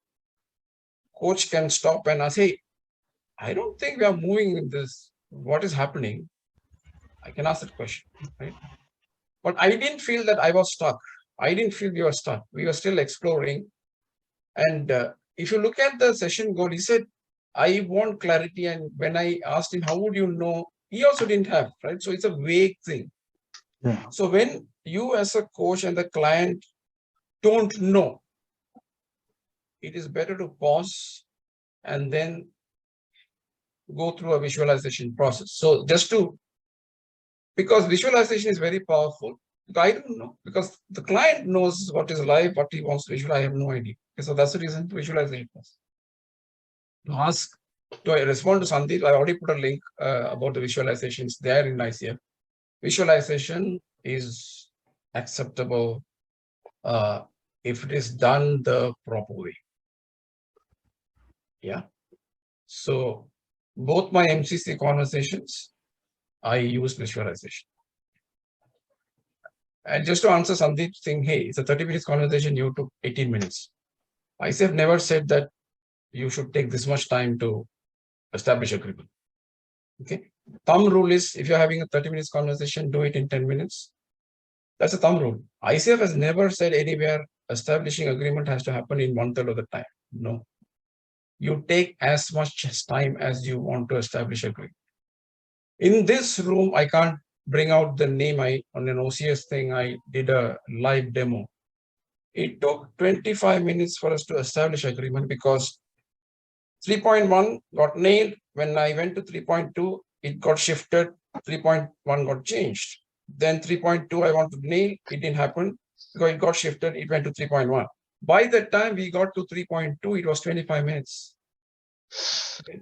In the next 5 minutes, conversation over, everything happened. So don't get caught with this, say, my agreement has to happen, this has to happen. See, your markers are listed. That doesn't mean that the conversation has to go like that. Conversation has to unravel organically. It's like watching a movie. You don't know what the hell is happening. The client doesn't know. Both of you are watching a movie unraveling in front of you. So if you think that the coach has to know, he has to do this, hey, sorry, coach doesn't have to know it. Coach can get stuck, perfectly fine. I told you in the beginning, I'm not perfect. I have mistakes. I will make mistakes, right? It is bound to happen. Coach getting stuck means coach got stuck. What is the problem, right? There is no issue. So just because you got stuck, it doesn't mean that you will stay. Experiment. Something will work, something will not work. If it worked, good. So some of you may feel that visualization was stupid. It is your thing of saying it's stupid. Some of you feel visualization is fantastic. But ultimately, what did it do for the client? Did it help the client?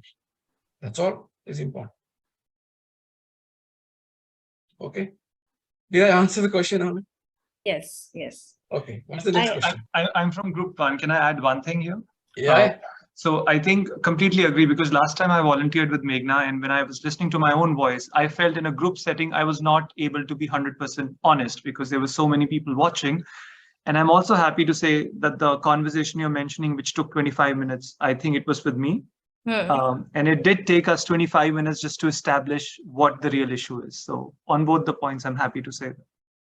Yeah. The conversation that I had with Achin was, if you all witnessed this, you would have thought, I was the witness at that time, and I absolutely agree with this. You would have thought, what the hell is happening in this conversation, right? Because you are witnessing. For you, it may not make any sense. What is important is for the client. For 20 minutes, the conversation was metaphorical. 20 minutes, right? It all made sense towards the end. While you are in the conversation as a witness, what is going on? It will happen. It is okay. It will happen. Okay, what's the next question, Anu? Yeah, before that, I would just like to mention one sentence. When it took time to establish agreement, but I always felt that it brings a lot of clarity in terms of setting out the objective and the outcome for the session. So a lot of chaos get filtered during those 20 minutes conversation or 15-minute conversation. And after that, you might be able to establish agreement, which is way more clear than the initial setup. The next question is all about towards the end, he started mentioning about known God and unknown God. And as a coach, why didn't you tap on that point particularly, or you skip those points as a coach? Good question. I was running out of time. I was conscious about the time. I know that we are already crossed about 30 minutes. I said 35 minutes, we ended up in 30 minutes. So I also have to keep that in mind, right? So if I had 1 hour, go deep. I would have gone deep. Absolutely would have gone. Okay, but then that could be the right point to ask the further questions if you have time. Yeah, absolutely. Okay. Yeah. See, please understand, this conversation was not to prove my expertise. Please understand that. This conversation is primarily for you to understand the markers. Correct. Yeah, so I don't have to prove my expertise to anybody. I just want to be very clear about that, right? Yes. So it is you were learning. For some of you, this is stupid. For some of this is powerful. Same visualization exercise. Somebody will look at this and say, this is amazing. Somebody will say, this is stupid, which is perfectly fine. As far as if the client has got some revelation, it is okay. Experiment. It is okay to experiment. Agreed. Yeah, that's done from my side. That's done from my side, I guess. And Shrikantji, I have a question here. As Anil clearly pointed out, like you said it in a different way, acknowledged, right? So the cataract thing. So is it a way of acknowledging, or like do we need to separately say like okay, or that is good? The thing is, I didn't want to go. See, it's already said my father is going. So I just want to be sure. See, I want to be sure that he is in the right frame of mind. I don't want to take him back to his father and then create chaos. So he's just come out of that. He's in the conversation. Just want to be sure. Hey, I hope you're in the right space. I don't know what is the question I asked also. Yeah. Are you in the right state of mind? Yeah. That was a very powerful question, like without getting deviated from the topic. Yeah. And some of you may feel, okay, he's talk about this cataract. He didn't even bother to ask the question. I didn't, because I didn't want to get into the story. Yeah, we thought about it, but you cleared it, right? If we would be stepping in other story, we would have lost the purpose of the session. You are right. Can I ask one question? So when you want to ask a question, just ask a question. Yeah, I just want to point out. This I want to point out because most of the conversations I'm hearing, the coach is saying, hey, I want to ask a simple question, can I ask? Hey, if you want to ask a question, ask. Yeah, why are you wasting another question? And then they say, I want to ask a simple question and ask some 3-4 questions one after the other. And what is the client supposed to answer? You said you're going to ask a simple question. Anyway, I'm just saying that. Yeah. Yes, good one. I just had in this conversation, I'm having one confusion. Almost 80% of the conversation was, about the word happy, balance, and monetary benefits, and all these words came up. But after the visualizations, Shrikant sir, I noticed one thing. 2 words came up, which actually was changing the flow for me. That in 3.5 years, the realization that it's a thankless job and the credit goes to the technical person. Though I sensed something very, very deep in that. And then that was an after that there was no discussion about this thing. So have I missed something? Like as a coach, I want to know that is there something that I'm missing out if I'm or was this conversation about being happy and everything very different from what is deep down in that person? Krishna has to answer that because it was his experience. If I miss something, I miss something. I don't know. I really don't know. No, I don't know. From the client's perspective, I'm asking from the coach's perspective. I don't know if I missed anything. If somebody has to want to say something, they can. I don't know what I missed. Simi, I would like to, this was just a demo how we can place the, how we can use the coach competencies, ICF core competencies and how we flow with that. So, but if we go by virtue of, with respect to the coaching session, I think this demanded more time and the time constraint did not allow us to experience that. So probably it's not the experience for coaching session, but for core competencies presentation, like how we can place those and how they can be covered up in simple questions. And that was wonderfully done by Shrikant sir, for sure. Look, that I totally agree with. I agree with that. I think the questioning and everything is very powerful, but I just noticed that and had written it. So I just had a query. It's simple as that. Yeah. See, perfectly fine, because I also don't know if I missed something. I really don't know. Yeah, I really don't know.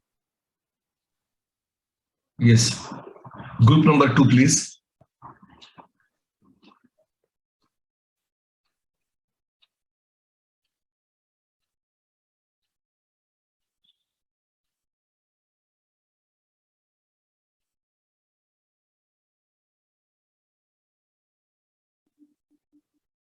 Group number 2, you are taking too much time, please. I think, I'm sorry, I think that was our group. Bharat, Arindam, Ayush. Arindam sir, go for it. Hey, Dipali, you were the person who was doing that. Hemant sir said Arindam must summarize after you left. Okay. I think that's the time when I also exited the group and came to the main thing. Anyway, I'll make it, rather than getting into the details of it, because many of colleagues have already spoken about it, I'll just touch upon briefly a few things. Okay. Though to be very honest, as a group, we did not get an opportunity in depth in terms of to go through all the competencies and all the markers, etc. Right. But by and large, there are few things that we discussed, right? And there is a unanimity in terms of that particular discussion. Number one, in terms of at least the first bit of it, in terms of the agreement, etc. People found it, or everybody in the group found it, in terms of that it was pretty well established, right? In terms of the overall agreement that you did with the client, with the coachee, you actually also acknowledged in terms of the coachee, in terms of whatever the things that he is going through, etc. So those were done perfectly well.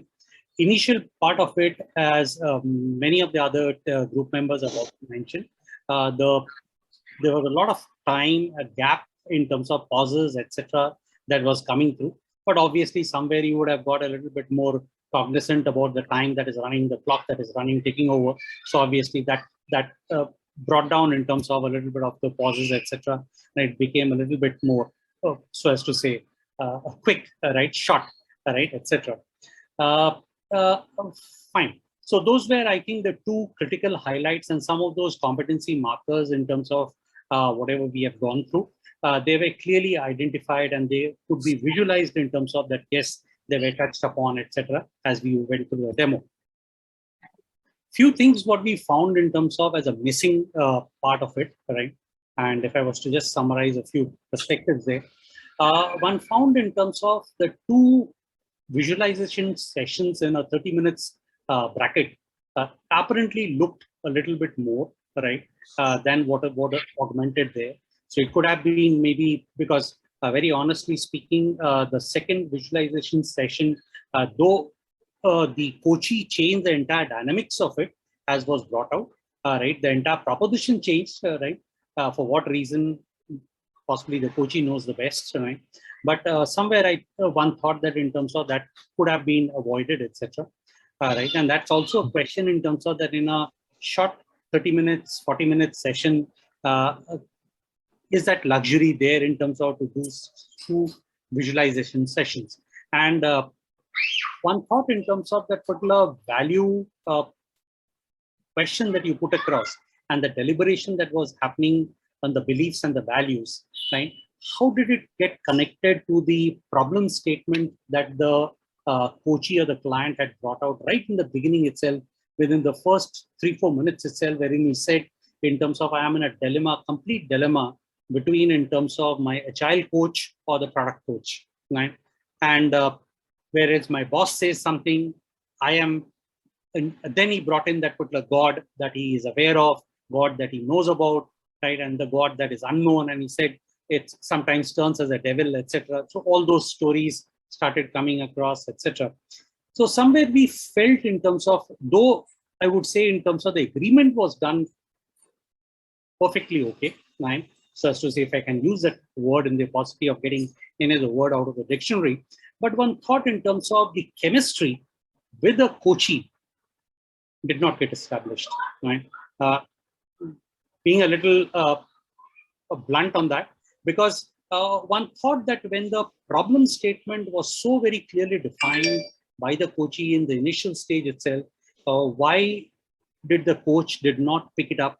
Was there any specific demo session doing? He wanted to touch upon all the competencies, etc. That's the reason he avoided that. But whereas one thought in terms of that this possibly could have got concluded in with the first 15-20 minutes itself in terms of the overall discussion, at least what the goal was, the objective was. And thus, when what happened was in terms of that two visualization, couple of times that you asked him to reflect back in terms of that where is the discussion heading to, how is the discussion heading forward, etc. He, as a coachee, the person came back to the same domain, the same place wherein the entire game started off or entire league started off. So fine, the coachee did admit and did summarize at the end. That I thought was a beautiful question that you asked in terms of, would you like to summarize rather than the coach summarizing? And that's something which is a very positive one. And he did summarize in terms of that I have found a path I'm willing to look into in terms of trading that particular unknown, uncharted territories, etc.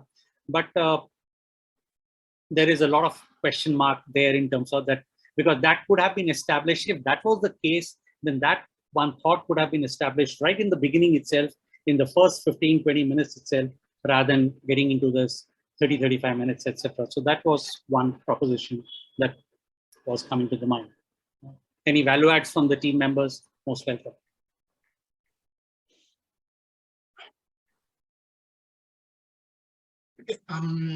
So what I want to say is, I think you got confused. The first one is not a visualization exercise. It was a grounding exercise, right? I felt that the client was not in the space. He just talked about his father. There's so much of background noise, kids walking around, all that was happening, right? In an ideal situation, I wouldn't have done this conversation at all. The reason why didn't I choose Junaid? Because he was driving. I said, Junaid, I can't coach because you're driving, right? I can't. Driving, sitting in the car, it doesn't matter. True. So in Krishna Teja, I wanted to ground him. That's the reason I did that exercise, and it was required. It's not a visualization exercise. Okay. Second is a visualization. Yes. So to answer your question, could I have done that agreement in 15 minutes? Maybe yes. I don't know. Right. I felt that kind of deeper exploration was required. And yeah, he said there are two paths. He has to choose between the two paths. I could have gone on the problem. Hey, what is the two paths? What is the advantage? What pros and cons? This, I would have done that. I would have solved for the problem. That is not what I want to do. Okay. So you have to take the client out of. He said, okay, these are the two paths in front of me. The question I asked you is, if you have a vision for your overall career, what would that look like? Right? I just took him up there and then I had to bring him down. So sometimes as coaches, what you do, please understand this. I always keep telling this. Trust the client, don't trust their issues. Trust the client, don't trust the issues. I don't know what the issue that he brought is the real issue. I have no idea. I need to explore. Okay, that's the reason it took so much of time. No, I am completely in sync with you in agreement in terms of that exploration. You need to segregate between the problem and the person, right? And you possibly did not get into the problem statement. You looked into in terms of the individual, right? Absolutely fine. That's well acknowledged, right? But I thought in terms of there are two things that he constantly kept on deliberating again and again. He brought the same perspective back. Once he talked across in terms of the confusion or the dilemma that he is in the first part of it. And the second part of it, he said in terms of the perks. He did mention about the perks. And very categorically, he was mentioning about the perks in the beginning part of the statement also. Now, I know, yes, it becomes a huge amount of pressure, not only for the fine, you are an experienced coach, so it may not be too much amount of pressure on you. But people who are coach, people who are coachee, when so many number of eyes, ears, etc., hovering around you, right? You are in the spotlight, okay, in the hot seat. So obviously things are not very that much more the same. But I thought that those were some points that could have been picked up, explored a little bit, right? Got connected to the, even if you would have asked the values, beliefs, etc., would have got connected somewhere there. And maybe because nowhere was that marriage that happened between those particular values, beliefs, because it became one block, and this particular thing happened as another block. So one did not see that connect, right? And also, having said that, I would like to ask a question in the same domain itself. That many a times one does encounter people or clients, okay, who are not great visualizers, right? For them, grounding means being present, keeping their eyes open, right? Now, fine, grounding exercise to some extent does help in terms of people to come from all over the ecosystem to be focused in terms of the particular focus area. But possibly what we looked into is in terms of the first grounding session and the second visualization session, the outcome of the two, by and large, was almost on the same league, right? So that's the reason I use that particular terminology called visualization.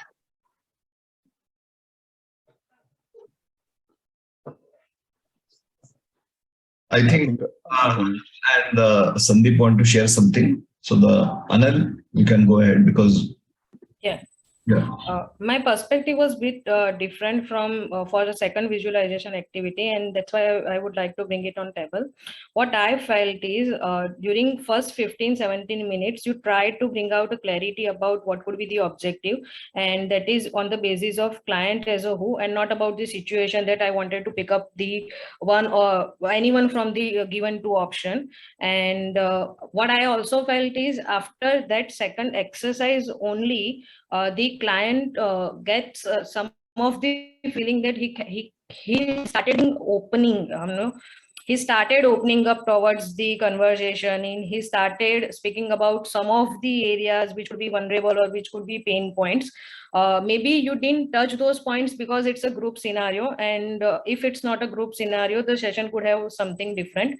But what I felt is you bring those clarity after going through that exercise, and we realized that okay, it took some time to get into that depth or to know the client in terms of that who the client is or where he's coming from. But the problem would be different one from the initial one he talked about. So my perspective and my take on is something different on that. I felt that was very, very, very powerful if it could have in a different scenario. So that is something which I would like to share. Yeah, Sandeep. Yes. So we said in the briefing, I think that the second visualization or the only one that was profound, as I think I have mentioned, people must have noted, because we registered that shift and we cross-verified from Teja. To Sri, I just wanted to have one small thing. You made a statement just now, and I couldn't understand that well. Sorry. Trust the client, don't trust the issue. My question is, the issues are getting reflected from the client. So you are trying to say something very fine, which at this stage I am not able to appreciate. If it takes long time, I'll catch up later on. But to me, it looked that you must be looking at something, which is not hitting, and that may be very powerful, because I would like me and others to know this. Okay. Yeah. What I meant is that the client said, I have two parts in front of me. I'm confused about the two parts. That is at a very surface level, is what I meant. Right? You have to go deeper to understand what actually is the confusion. Is it the confusion between the Agile Scrum coach or between Agile Scrum or the product owner, or it is the confusion is something else? Your happiness versus money. Got your point. I got stuck with the spirit of the word. I should have gone with the letter of the word. Yes, trust is something very deep, Trusting the issue is questioning the coach only. That way. So I understood. You never meant that. You have meant the subject. Thank you so much for the clarity. Great. So, thank you. One group is left, if I am not mistaken. I think 4 have shared, right? One group is left. So please complete that reflection, because we are out of time. Yeah. So I think one observation, I think overall it has went well in terms of all the competencies. One observation we had was that when you did the visualization and the breathing techniques, um, an explicit permission wasn't sought from the client. And I think that's something which is being told to us, that every time you do any kind of exercise, you seek permission, because that will guide, allow the coachee to determine the direction of inquiry or direction of the coaching. So what if the client would have said, no, I'm not okay with the visualization? Maybe they're not a visual person. Absolutely, it has happened many times. The client says, no, I can't visualize anything. It's perfectly fine. Yeah. Yeah, experimenting. Be Right. willing to experiment. It's not that you have to get everything right. You have an intuition. Hey, this is what I'm sensing. You put the intuition, let the client say yes or no. Own the message. This is what I am sensing. I'm just going to put it to you and let me know what you sense. Okay. So I think the clarification is, while you suggested the client to participate in the exercise, from an ICF standpoint, competency standpoint, do we need to take explicit permission saying, hey, we would like to, I would like to, do the visualization exercise, which probably has helped with other clients. Would you like to try that? Is that something where you could have a negative marking if you straight away jump into? No? Okay. No. All right. And yeah, I would echo and See, for everything, see, also, Nupur, don't think that for everything you need to get permission, right? So when you start a conversation, you already started recording. In the conversation, while you are recording, if you ask a question, can I have your permission to record? Isn't it stupid? Because you just already started recording the conversation. So you just make a statement here, as agreed before, this recording is being, so this conversation is being recorded with your permission. Make the statement. Yeah, it's not about recording. No, I'm just giving an example. No. What I'm telling is, for everything, you don't have to ask for permission. Some things you can do implicit. If the client is not willing to do it, he'll tell you. He or she will tell you. It's okay. Absolutely okay. Yeah, because I think one of the demo or a coaching practice session, I had tried a technique and I was given a feedback from Meghna saying that, hey, you need to ask explicit permission. So I'm clarifying. I think that's the point of clarification. It's not required. It's not required. Okay. You can start it if the client is not comfortable. So in the beginning, if you want to do a blanket, you say, hey, I'm going to ask questions. I may get you to do something which is uncomfortable. If you're not uncomfortable, please feel free to say no. Do a blanket in the beginning. So that way you don't have to have permission for anything. Try something, client says no. No. Right. And I think our group felt the similar things what the other groups have echoed. So which is about the inquiry of what is supposed to be out of the session. How would you know that you have achieved it? Was very well articulated and established. But I think somewhere, during the session, it felt quite abstract. And I think observation was that when the session got closed, the client was again left to do the due diligence and the mental mathematics on their own, rather than probably utilizing the session to do the deliberation or navigation through their own thoughts and feelings. So, and I completely understand it's paucity of time, the fact that there are 32 people watching, all that coming in the way. But yeah, we felt that probably some of the things where we could have dug deeper didn't happen. Yeah. So no. See, the measure of success was, I want to know the path ahead of me, right? So it is not necessary that you need to sort out the path by end of the conversation. Have you made progress towards finding out what the path is? So the action can happen after that. After your conversation, what is the takeaway that he said, this is the action I'm going to take? What did he say? he's gonna look at the values and his strengths and what is it he wanting really, to then compare the opportunities. Pros and cons and all that, right? Yeah. Right. So if you say, hey, this is what the client said, I have to do it. You as a coach put pressure on yourself. Hmm. Then the moment you put pressure on yourself, it has become your agenda. It is not the client's agenda. Hmm. Yeah. I mean, you have a point. Yes. Yeah. Yeah. Yeah. So that's the reason I checked in the end, right? So end, the client said, yeah, we have made, he didn't say we have made complete progress. We have made certain amount of progress. I still have to do work after leaving the session, which is perfect. Hmm.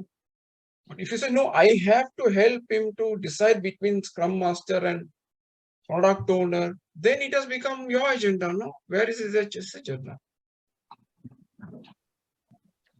That's when you start giving advice as a coach without coaching. Hmm.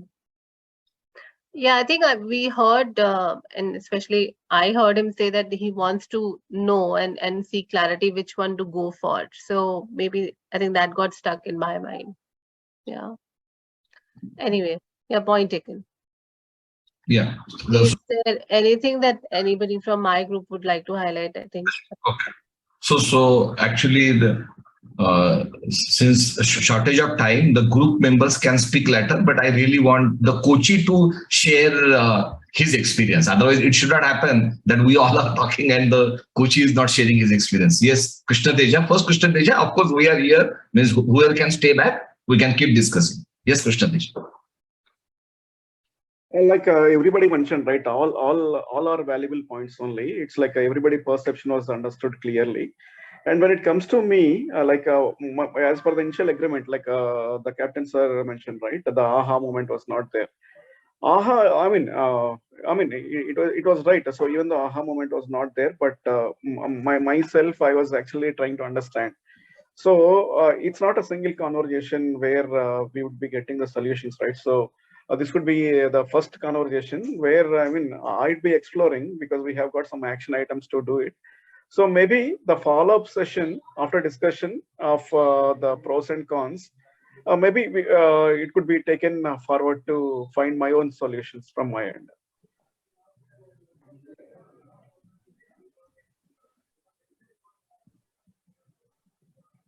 Pallavi has raised her hand.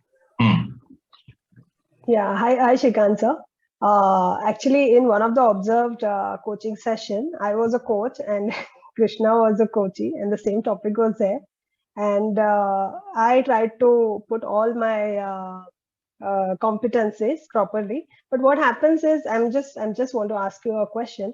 But coach is doing his level best and trying to get all competencies, but sometimes coachee, somehow when you come to the point number 8, sorry, competency number 8, that what have you discovered in the session about yourself, about your situation and all that. Sometimes they just, whatever you do, they can't. So would you, I mean, as you are assess the sometimes our conversation, the recordings.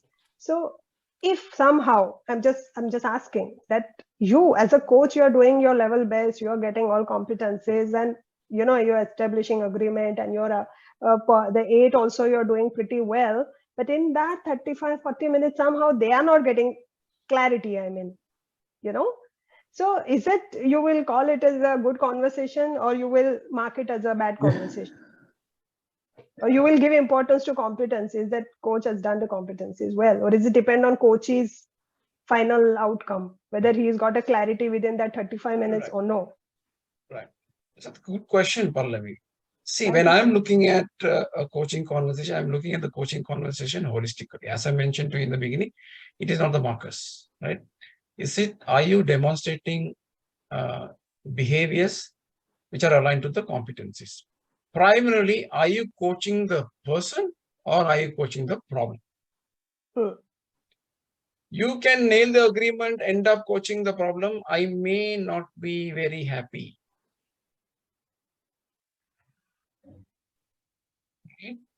You nail the agreement, you continue to coach. See, what will happen is the client comes with the problem.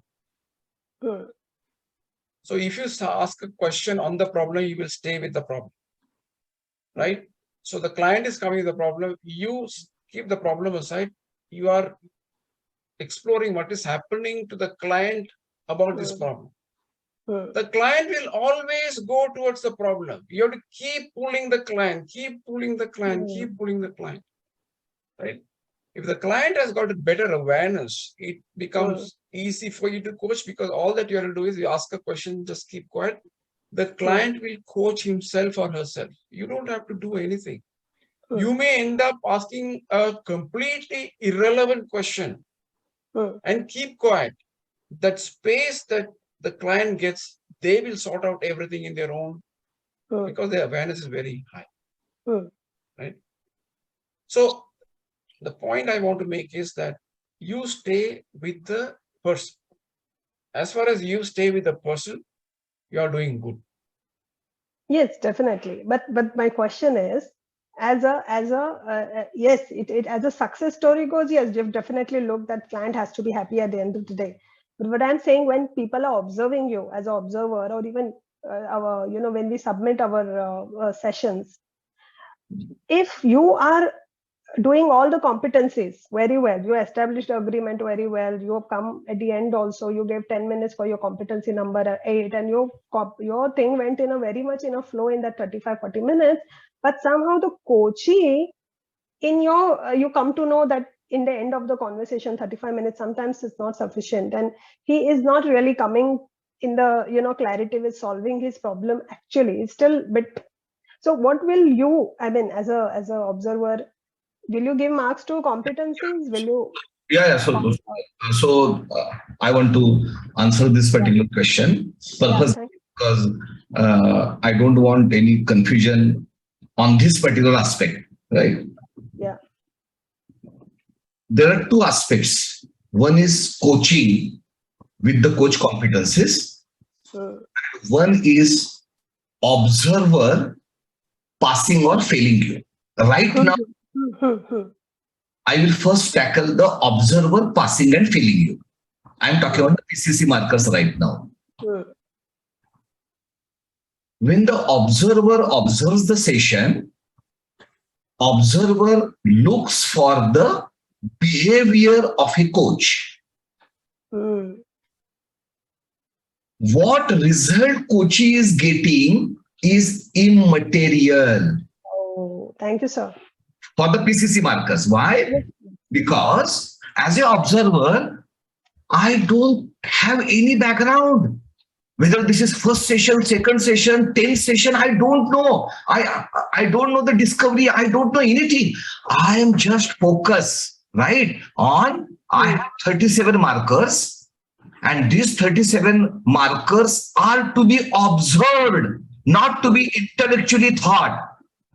What methodology coach is using, whether it is visualization or ABC or XYZ, again, it is up to the coach. I will just see whether this particular 37 markers are there, right? Independent of the result, what the coach is, because as an observer, I can't decide whether the coach has got the result or not. It is the coach to decide.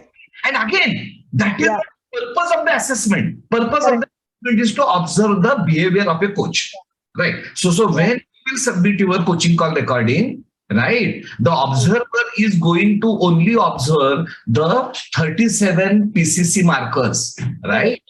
So not the result, not the direction. Vedanti का अगर meditation करते तो अच्छा होता था.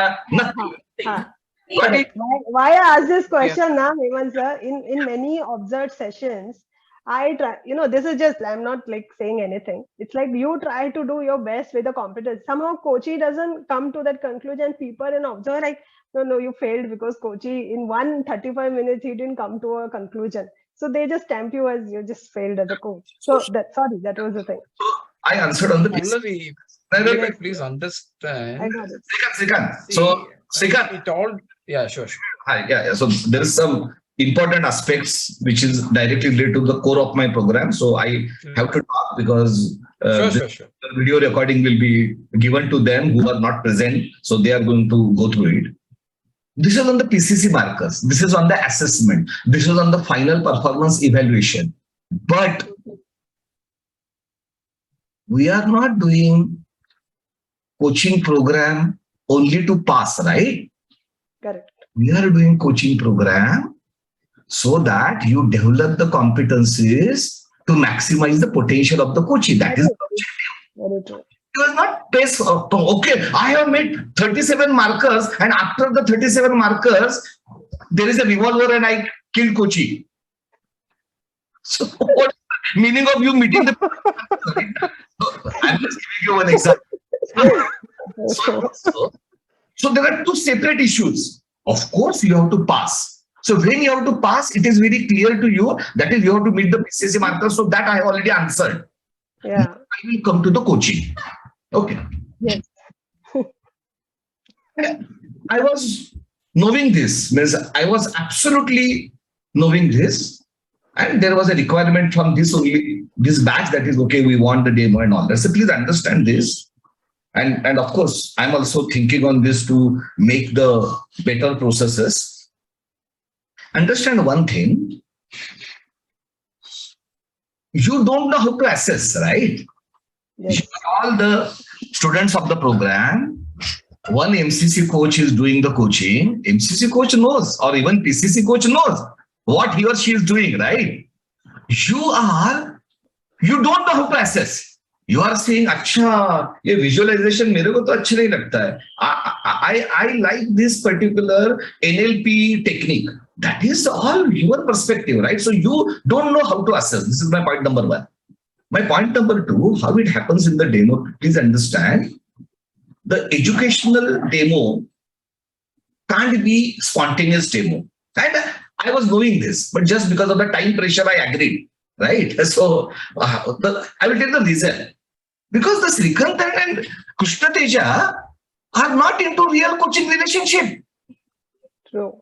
Krishna Teja first time in live discussed with the Srikanthan either today or yesterday, that too some few minutes over the phone. There is no establishment of the connection. There is no establishment of the holistic coaching agreement, contract, goal. Nothing is there, right? And now Srikanthan has started coaching, and now he has already put the bomb. That is, mentally he's not prepared because he's thinking about his father's operation. He is already traveling, right? So when he's sitting, there is a various children sound coming. So basically, he was not into that particular coaching ecosystem right now. But now there is no option, right? Right? Because now you all have 30 people have come. So the Srikanthan has to start it. Now, once he has started the demo, he is understanding that is okay, some more clarity is required. But since the demo is on the entire coaching process and the markers, he has to go ahead. So understand one thing, that is the reason why faculties hesitated giving the demo, right? Why? Because the demo can't be spontaneous. The educational demo has to be made separately. There has to be slide, okay, right now, this is what is happening. So this is related to this. So it's a totally separate ecosystem, right? And many of you have come up with the right pointers. But believe me when I say this, right? When you yourself will submit your coaching call recording, maybe it is very difficult for you to pass. I know. So maybe this particular observer has to give you some concessions so that you will pass. So when we are observing, so 33 minds are observing, right? So everyone has their own methodology, thought process, and all that, right? So the demo is a very different matter. So I was also reflecting, and this was reason practically. So the Anil and all that has contacted me 2 months before. But why? Because I believe in one principle, and of course, this is my program, right? So you don't have any other option but to go by my principles, right? So what is my principle? And this is what I have seen in my life, professional as well as personal. Many times, solution creates more problem. Now there is a demo. In the demo, now Nupur is asking, but Meghna has told us this. Of course, Meghna has told you right. Meghna is not mad to give you something wrong information, right? She is the director of the program, right? With 2,500 hours. So of course, she has. Now in this particular specific context, right? You have to think, right, on the various time. It is not to negate Meghna and agree with Srikantan or vice versa. So like this, these issues create further complexities and the further confusion. That is what I wanted to avoid as a owner of the program. Because I know, right? I know in the 30, 40, 50 means actually I wanted the 60-minute demo. Why? Because I am very clear. That is in 30 minutes the justice can't be given. But yes, I have to give the freedom to my coach, right? So he's saying, no, first I will explain it, then I will go for demo, then I will go for breakout room and all that. Clarity was there that 30 minutes or even 40 minutes are not enough if we have to really give the educational demo, right? So these are few of the, say, concerns. So I have gone through this particular concerns since we are already at the end of the program, right? So I will create some videos. So I got the point because see, for me, the objective is very clear. For me, the objective is to develop you as a competent, successful and the contributing coaches. And this is the start of the journey of a coach. I myself started my coaching practice after 2 years of my certification. So I know that it is a marathon, it is not a 100 meters journey. So I will make some videos explaining few of the points and those videos will be given to you in YML CNC, wherein now you are going to join. So don't worry. So it is good that we are having this so that we are learning, okay, how the confusion can take place, how to remove that particular confusion and all that. So good. So just I wanted to make this clear, right? So now I will ask Srikant to comment because it is his session, it is not my session. But I thought that, okay, this particular means I don't want you to get further confused, right? So this was the reason I just clarified a few points. Yes, Srikant, you wanted to say something. Yeah. People have raised their hands, so I just lost my thought. So maybe you can ask, Anurag can ask a question, Tejaswini, you can ask your question and then. Okay. You have raised your hands. Yeah, there's no question, frankly, Srikant, sir. Like, I really want to thank you, and it was quite, in your whole this coaching session, I really got to know how to, place those, like how markers are covered so easily just by flow of and just fitting in those questions in the right appropriate manner. And it was quite an eye-opening session for me, practically for myself. I really don't know about anyone else, and I also know that one coaching session is not enough to so I was not looking for those. My idea was just to understand how we can cover the core competencies as such, and I really want to thank you for that everything was literally covered in a very step-by-step and in a very smooth manner. It was not like a haphazard thing. So yeah, thank you for that session, Srikant. Thanks, Anurag. Thank you. Thank you. Tejaswini, you want to say something? Just want to acknowledge one thing. So as per my understanding, I came from a very different space, but by the end of all the reflections that we've had throughout the session, I am much more comfortable and got an understanding what was the purpose and how it is helping me. Because I was in a very different space. I had very similar questions, but in a space that ye nahi hua, arey ye aise gadbad ho gaya, ye, this could have been in a different direction, or was it even like you asking the coachee if he came from the correct space? Very different space. I mean, I clearly came from a very different space, but by all the reflections that were given, I am very much settled with what is it that I'm receiving in this class today. That's all I wanted to acknowledge. Good. Thank you. Thank you. Yeah, so Pallavi, to respond to your question, No, he responded. But the thing is, if you I want, was no, if just you, asking yeah, that So the competencies come and suppose the coachee doesn't come with the clarity. Is it that important? So Hemant sir said yes. No, it's not that important. As far as observation is concerned, your competence is there. That is important. So basically, when you ask the question, is the question allowing evoking awareness? Right? Simple, right? For example, if you ask a close-ended question, we all know it can be a, see, if you're coaching a peer who is already in the journey of becoming a coach, if you ask a close-ended question, they will reframe and they will give an open-ended answer. But you ask a normal client a close-ended question, you will get a yes or no. That's it, right? So the thing is, okay, if you do these 2-3 things, my understanding, if you do these things, maintain presence, maintain silence, pause between the responses, your coaching conversation will flow. You don't have to do anything. Nothing here.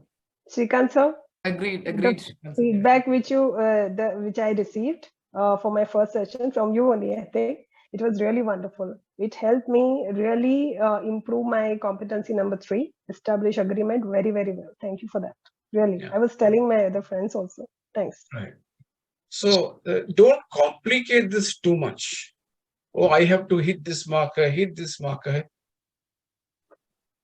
See, I will just share my screen because people are there means, okay, they are interested in something. So I just want you to understand the few pointers about the PCC marker because the session was mainly related to the PCC markers. So the number one, what is the expectation of the ICF? That is, are you acting in accordance with the ICF code of ethics? Are you following that basic ethics, basic confidentiality, right? So the basic decorum, because either you follow or don't follow, because these are not the markers, right? So if you don't do it, so whatever markers you will follow, you will still fail, right? So this is the paramount condition, that is, okay, are you following the ICF code of ethics? Then are you consistent in the role of a coach?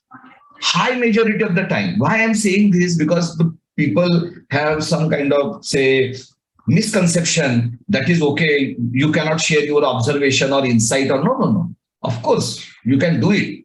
But in high majority of the time, are you focusing on a role of a coach wherein you are evoking awareness? You are not giving awareness, you are evoking. Giving awareness is different. But can sometimes you give awareness? Answer is yes. You can tell story, metaphors, observations, insights, right? But they have to be apt, right? So when it is must, you can do it. So it is not a veto. That is okay. If I say something from my side to coachee, I will fail. No, you will not fail. So just I am making this particular point. So what observer is saying, that is okay. Is there enough evidence that you are applying the PCC markers, and is there lack of counter evidence, right? So this is what the observer is saying, right? So the observer is very focused on the evidence and the counter evidence. Like Srikantan in his explanation already said, that is, there is no sequence, right? So you can do it, right? So these 37 markers can be done at any point in time with a caveat. See, always remember, always in life there is a caveat. Nothing is absolute.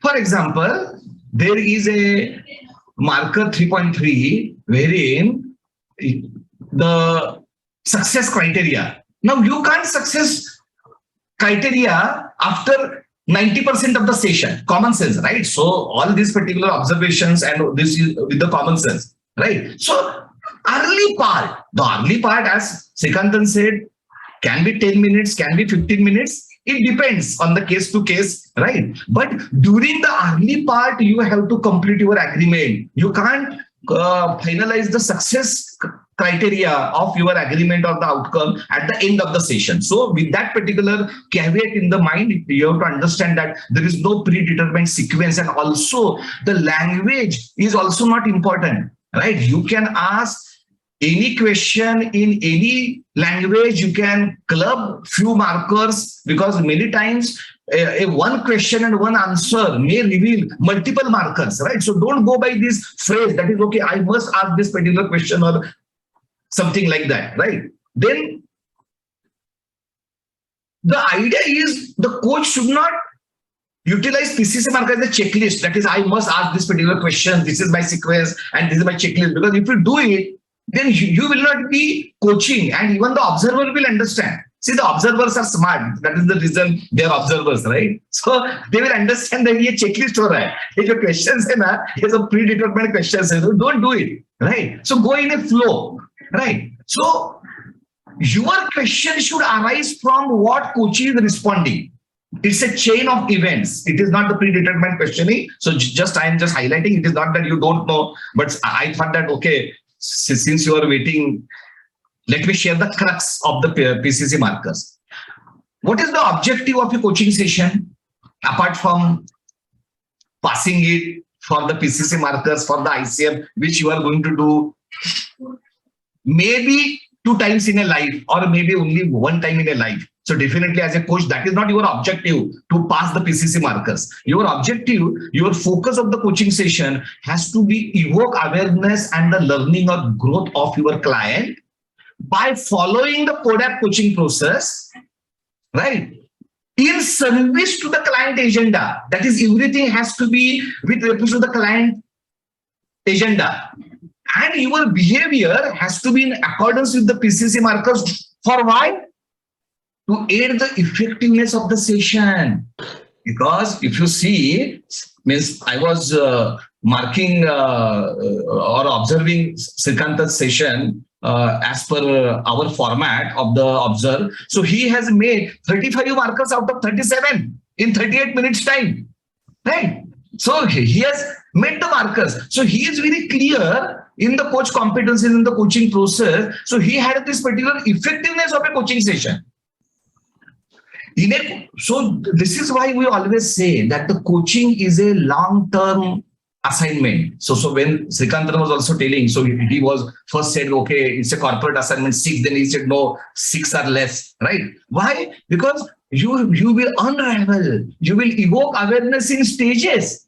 In one session, if it is not expected from any coach to basically give 100% of the result to the coachee, because it depends on the problem. Sometimes yes, sometimes it is possible that within one session it happens. Sometimes it can take 6 sessions, 10 sessions, 12 sessions. So this is the mindset I want all of you to have. So the PCC markers is not a mechanized thing, right? It is the behavior, and that behavior will come automatically if you focus on evoking awareness, learning and growth, and coaching process, because the coaching process is the foundation of everything, and everything you are focusing on the client agenda. If you do it, and if you already know the PCC markers, see, if you do this, but if you don't know the PCC markers, then there can be mistake. But now you already know the PCC markers and you have this particular objective, you can never fail in any kind of assessment, is my, say,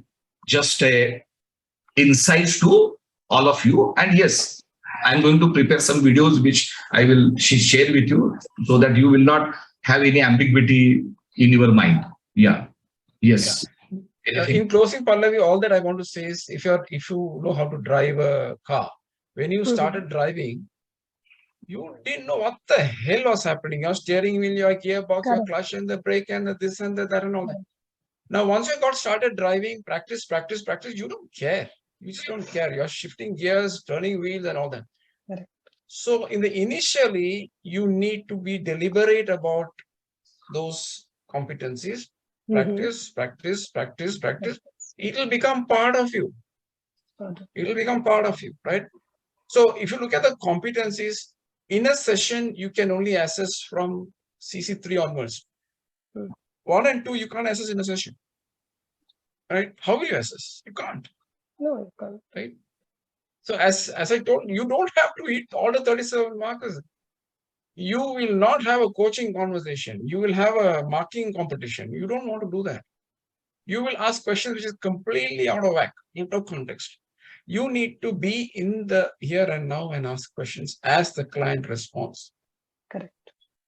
So I'm curious to know in the 30 minutes, I don't know whether anybody kept a track of the number of questions that was asked. Anyone knows? 30 minutes, 38 minutes. I wrote down all the questions, but I didn't count. Srikantan, it was 28 questions. 2, 3, 4, 5, 6, 7. I noted down all the questions and they were wonderful. 15. Correct. I also noted down all the questions and it's 20, correct. 21, 22, 23, 24, 28. Honestly, yeah, 28, correct.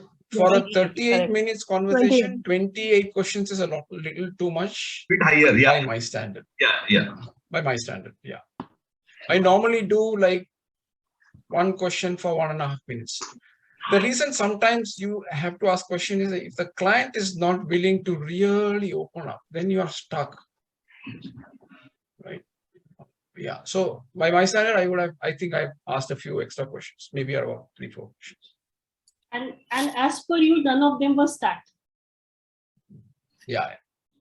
And no, closed also, I don't think I would have done any closed-ended questions also. No, there were no closed-ended questions. None was stacked. Yeah.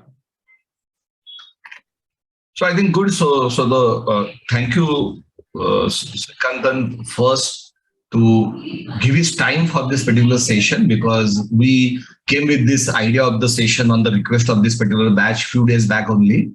And Srikantan was kind enough to immediately accept, and not only accept, but to even have some small discovery call and everything on a very short notice. So really appreciate this. Yeah.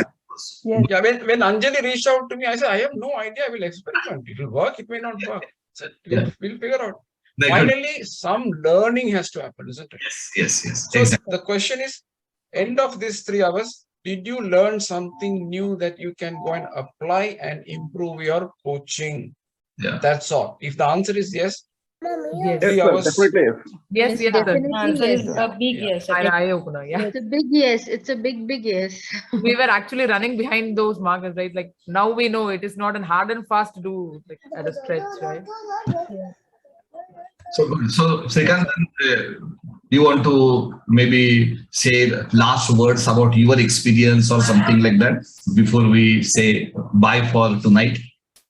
My experience in my journey or in general? Today means whatever this happened, if you want to share a few. No. See, that's the point I want to make, right? So I wanted to make sure that people, the students primarily understand the competencies properly and not the markers. They should not be chasing the markers. All that they should be cognizant is, am I embodying, am I embedding those competencies in me? So my coaching happens organically.